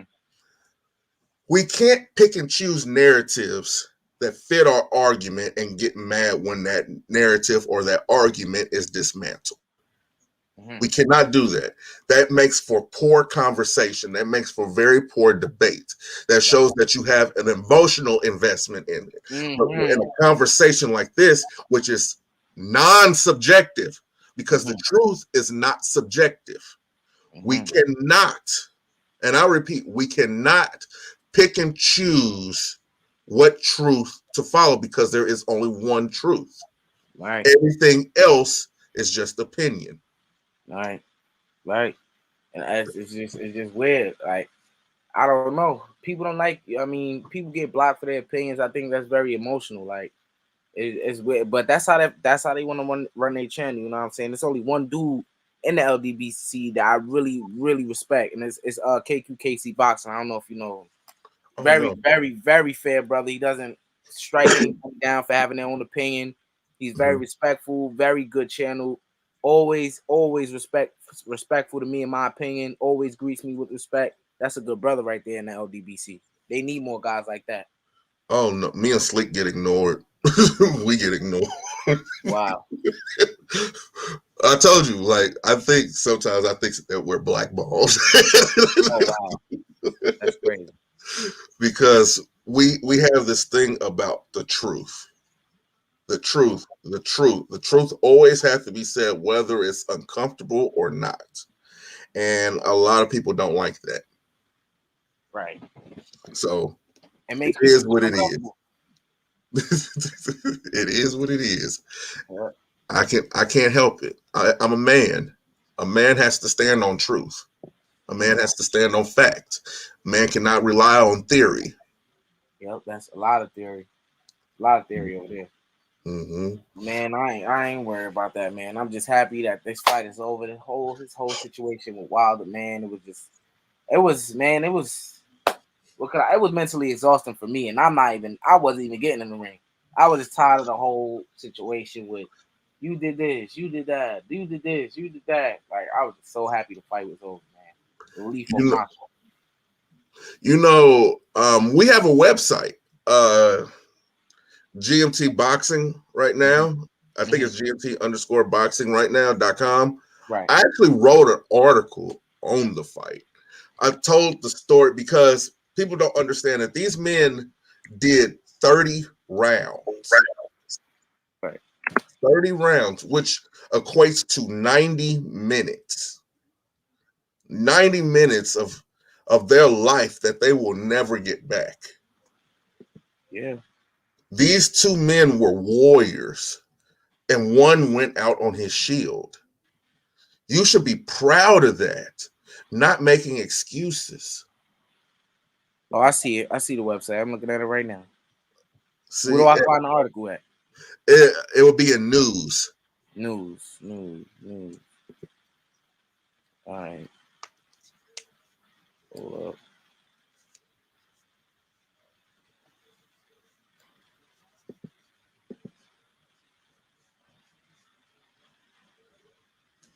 I see it. 30 rounds that changed us to Wilder. Oh, okay. Yeah, I'm gonna save that to my computer. I'm gonna read that. That, like, people need to understand what both these men did. Right. They did something amazing. Truly amazing. It's a story. The third fight told a story from the first and second fight. It told a story. Knockdowns, get-ups, perseverance, all of that was on display. This isn't the time to make excuses. This is the time to stand up and just clap. Applaud for yourself, bro. Like, come on, bro. Like, you think it would have been respectful if he defeated Fury? You think it would have been? If he defeated Fury, you would have seen a red, black, and green parade. A bunch of black power parades. Right. For nothing. That just would have meant the better man won. And honestly, I would have loved to see Wilder win. Because think about it, the first fight ended in a draw. Even though people technically think that Tyson Fury won. I don't even think that. That's crazy. I thought that initially, but The outcome is the outcome. Right. It was a draw. Okay. Fury won the second fight. So this is the rubber match. I wanted Wilder to win. That would have been a perfect ending. Right. For the story. But we got an even better ending. The man who said that if he loses again, he wants to go out on his shield, he did that. He went until he had absolutely nothing left. That's beautiful. That's poetic. How can nobody get behind that? Right. But hell, what do we know? I would have gave him his credit if he gave Fury the respect. You know what I'm saying? But I just don't. I just can't do it. I just can't. I would. You know what? What it would have made it even more better is after the fight, once Wilder came to, if he went and hugged Tyson Fury. Right. I think both them men would have broke down in the middle of the ring after that. I think they would have. That would have been perfect. That would have been absolutely perfect for the display that they put on. But you know why, Deontay? I think I know why he did. He didn't want to embrace Fury because he knows he's in denial that he knows. He said all these things about this man, and he got beat fair and square in his third fight. He said all those things that he know for a fact is not true, and he's in denial, and he was being a sore loser just because of the fact that he was wrong. He was wrong, and it was all in the third fight. We seen it. He said this third fight will prove that I was cheated. You know, I think it was a situation where the LDBC they wrote a check that he had to cash. Mm-hmm. I think that's what it was. Because you got to remember, he didn't say anything for a long time. He didn't say anything. He didn't talk. But all the narratives were driven by YouTube. So I'm thinking that it's that after that loss, he didn't have anything to say. He had nothing to stand on. So he let his fans stand for him. And his fans turned into stands. All right. They cheating. Now, the only thing that he said was the water thing and the weight of his costume. Okay, I get that. I could get why you would be tired from carrying on that costume the way that you did. That would be more understandable. You get what I'm saying? I can see that. I can see that. But the spiked water, the gloves, because the gloves came out, that wasn't a Wilder thing. That was a YouTube thing. Right. That was a YouTube thing. And I don't know how long you've been on YouTube, but there were several people hopping on that bandwagon, hopping on that train. But then anybody who went against the grain on that, they were Uncle Tom.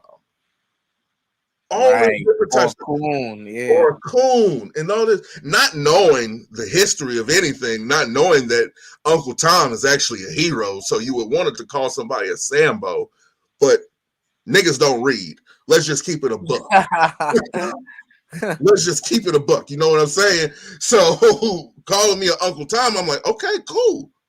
And the way I think, I'm like, oh shit, I'm right. Okay, cool. But then at the same time throwing insults and all this, instead of looking at the facts, not seeing that the video was in reverse about with the glove coming off of his hand. That video was in reverse because when you watch the fight, he's pulling it down. Right. And he told the ref about it several times. He told his corner about it several times. Now, any man that's trying to cheat, why would you tell the person who has control over whether you win or lose that something's going on with your glove? Right. You get what I'm saying? That make it make sense, bro. But that's the logic of people that we're dealing with. They don't like facts. They don't like truth. They don't like none of that because it makes them feel bad. And none of that stuff cares about your feelings. Mm-hmm. But hey, what do we know? What do we know? We don't know much. And I hope dude right though, man. He took some punishment, bro. Yes, he did. Yes, he did. And I felt bad for Fury because he had to answer all these questions about this, all these allegations about this stuff. So it was one of those things where it was like a black eye to his character. Mm-hmm. So I was expecting him to come in there and try to beat the hell out of him in this fight. Right. I was expecting it, and I was expecting a situation where Wilder was going to be like, hey, I got to prove that he was cheating. Not knowing that that's not the narrative that you want to prove. You want to prove that you are the best. Not that this man was cheating. Mm-hmm. Hey, you could tell that Fury was so offended. Like, it was so offended. He kept bringing it up. He kept, like, it's not like he was uncomfortable to talk about it. He would take his time to bring it up. Like, you mentioned this, you mentioned that. A person that is, I would say a person who was in denial of it, they would try to avoid it at all costs. That's a person who would be in denial or suspect. He was willing to have this conversation. He was asking why the questions like, can you prove this? Can you prove that? Even in the last press conference before the fight, he was like, what about JD's? He was asking questions. You feel what I'm saying? Because asking the right questions. The right questions, right. Because he knows, just like Wilder knows, that all that stuff is bull crap, bro. Mm-hmm. He knows it is. It's just he needed a leg to stand on. Mm-hmm. He just needed something to stand on after getting basically embarrassed. And even I don't even say that he got embarrassed. Look, okay. Andre Berto lost to Floyd Mayweather in rather embarrassing fashion. Oh, yeah. Is Andre Berto an embarrassment, or did he lose to a Hall of Famer? Lost to a Hall of Famer. Keith Thurman got basically outclassed by Manny Pacquiao. Did he get cheated or get anything like that, or did he lose to a Hall of Famer? He lost to a Hall of Famer. You see where I'm going with this? Right. Like, there's just some people that are so undeniable, no matter what you do, it's not going to be enough. Yeah. You can beat everybody else, but once you get to that specific character in that story, they are undeniable. Yeah, some people. And that's what it was. The story of being undeniable. Can't do nothing with it. And he gave Fury credit without giving credit. I don't know how true the statement is that everybody released that. I think Lee Scott released it or said something about it. I don't know where it came from, but Wilder, he was like, he did his best, but his best wasn't enough. You know, I still feel like that's giving Fury credit, but still trying not to give him credit.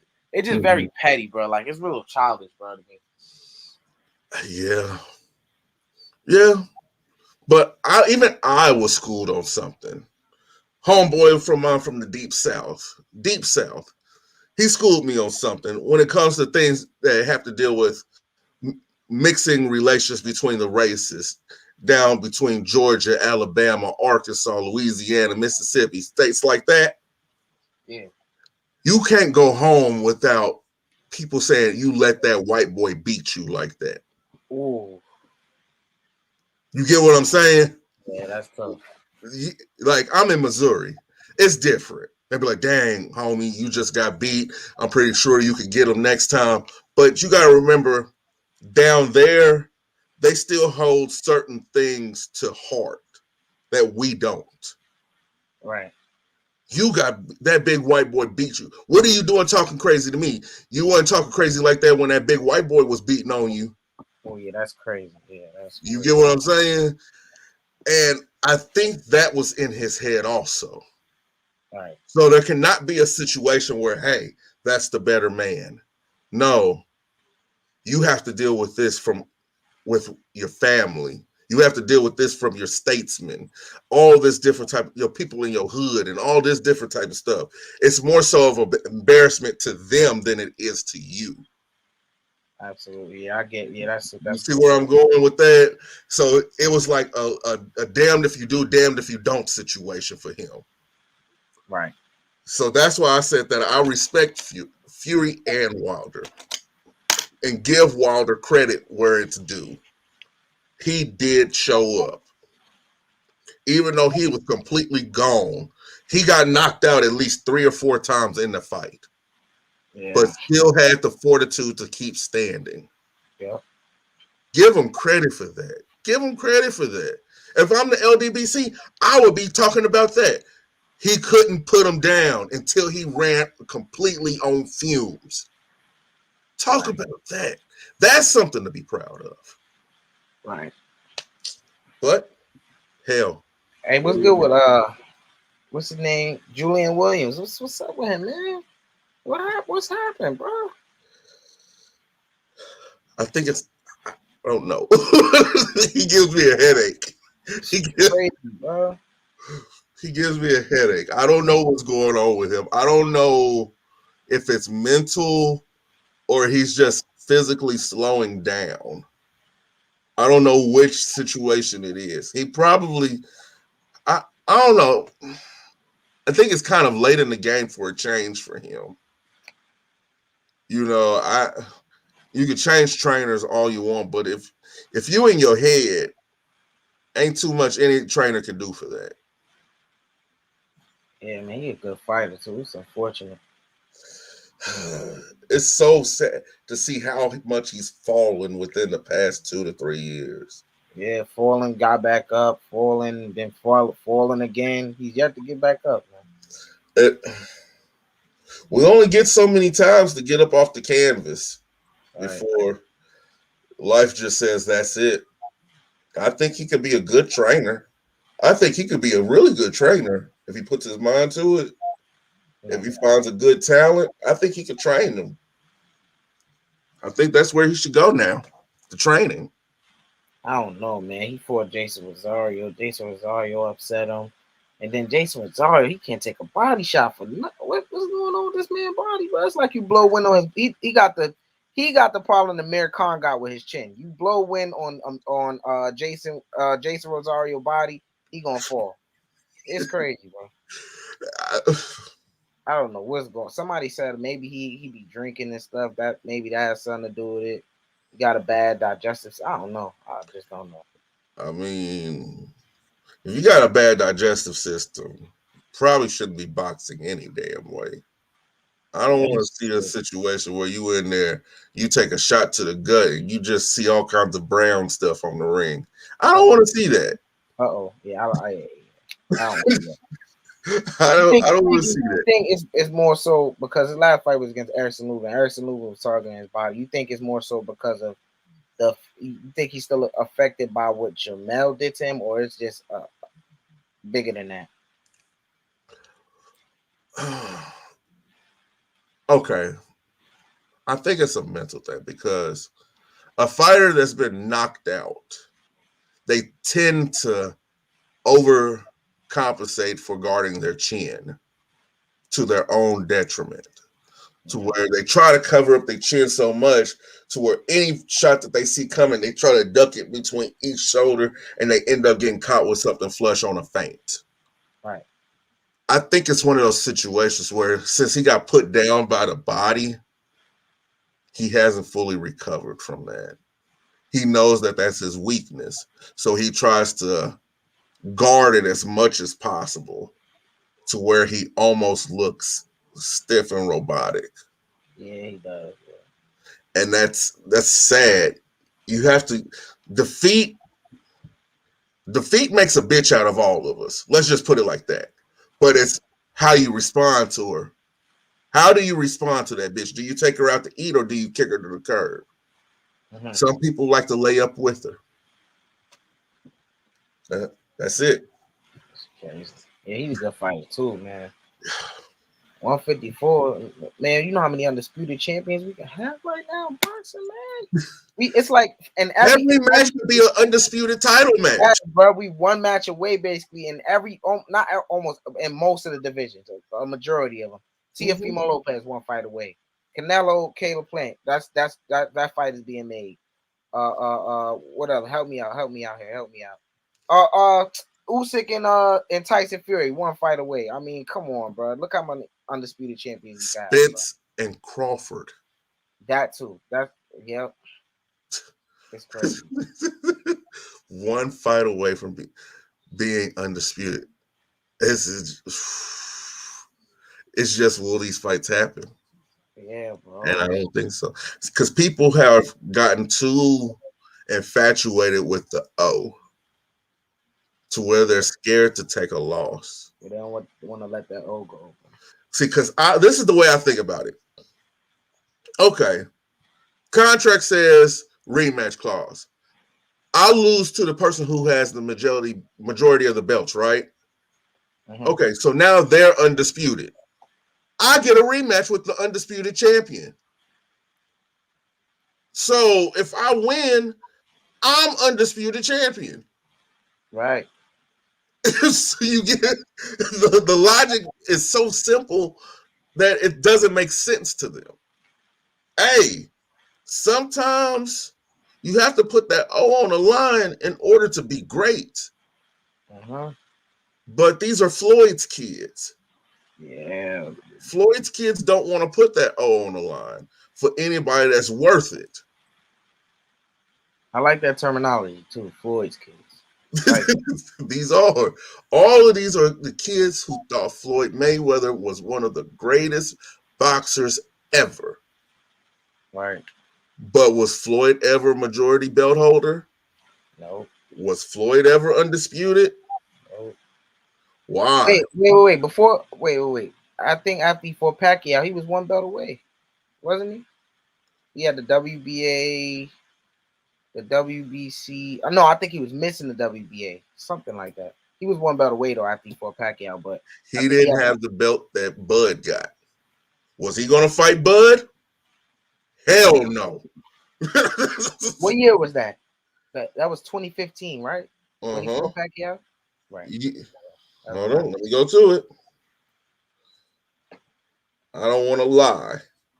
I want to have all truths. Because I don't want to be made out to be a liar on something that I said when I could have checked it before putting it out. Let's see. 2015, it happened May 2nd, 2015. Right. So, yeah. Yeah, I think Bud was champion. Who had that championship in 2015? What belt was that he had that he beat Jeff Horn for?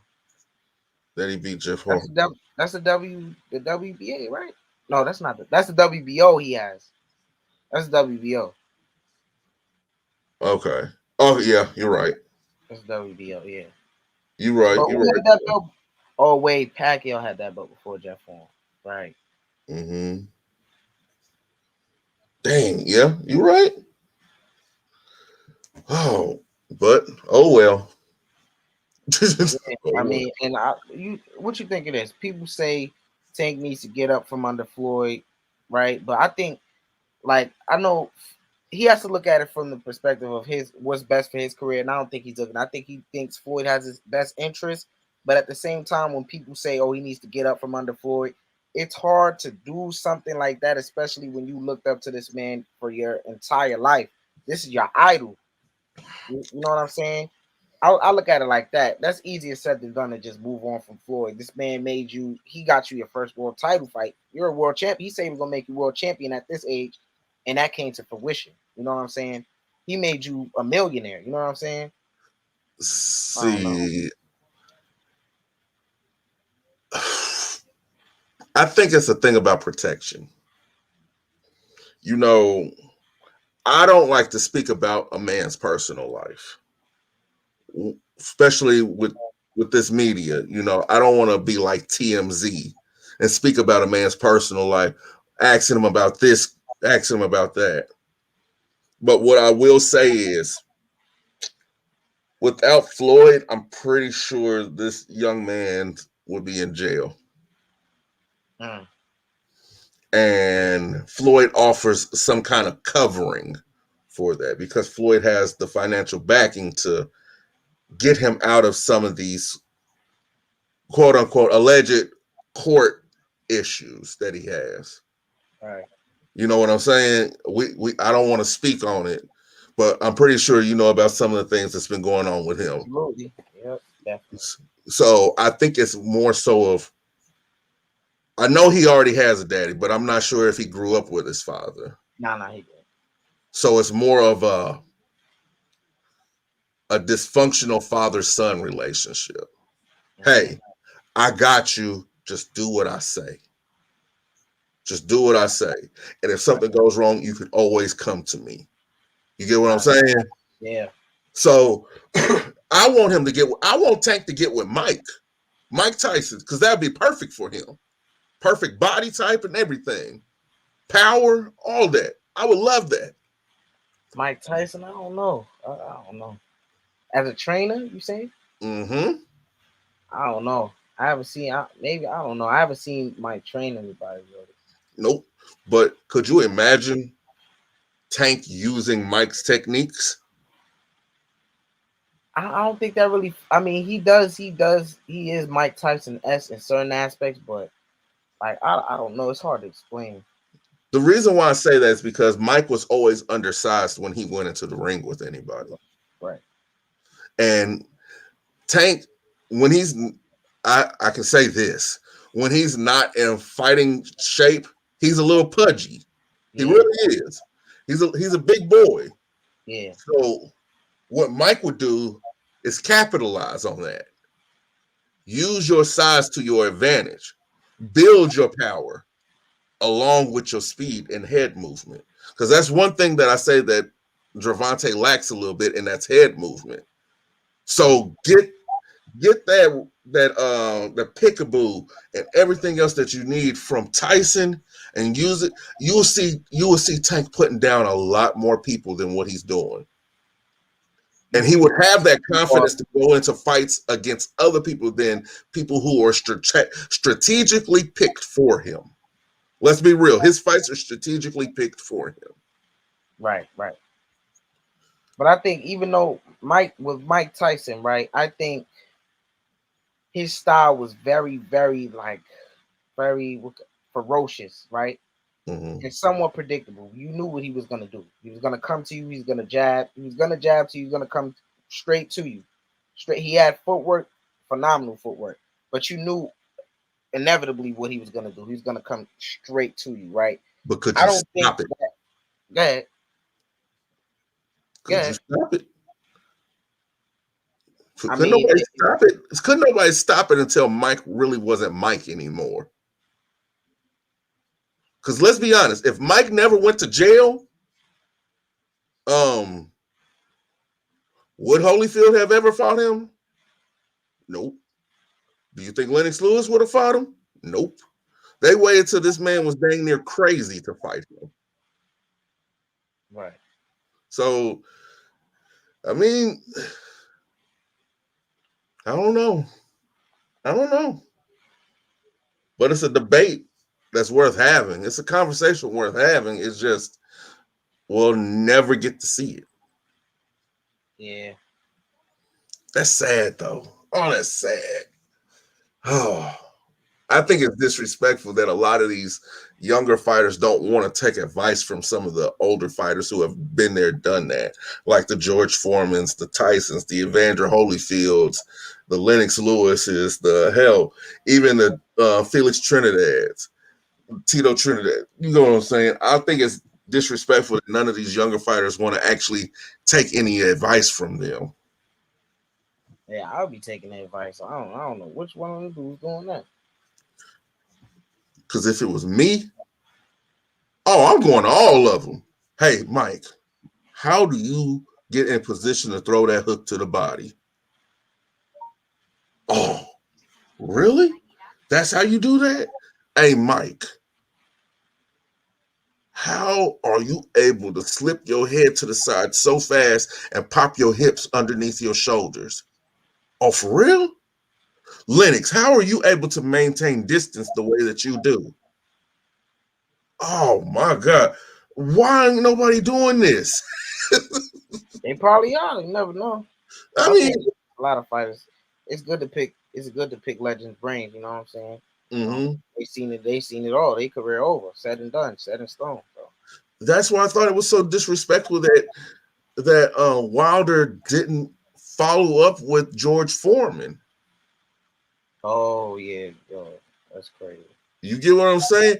And George, AJ kind of did something similar, but I kind of understood. It wasn't really like it's what he chose to do. It's not like it was like I don't understand the whole situation with him and Lennox Lewis, but I heard they don't. Nah, I don't know what that is. Yeah, loyalty. That's what it goes back to. If you're not in my camp and you're not in my corner, I can't listen to you. Right. But that's the simplicity of some of these people's minds. And I think that's wrong. And I think that has to go. But whatever. But I'm about to head out of here, man. So I don't know if you're going live or you going live tomorrow. Nah. I'm probably going to go live at the end of this weekend. Okay. I'll be there to catch you. Thank you, everybody, for coming. And do you have anything you want to say? Nah, man. I just want to say salute Polo J Boxer, man. Salute to Slick, man. Got some good brothers, man. Always great talking boxing with y'all, man. Thank you for allowing me on the panel. All right, man. Peace and love, brother. All right.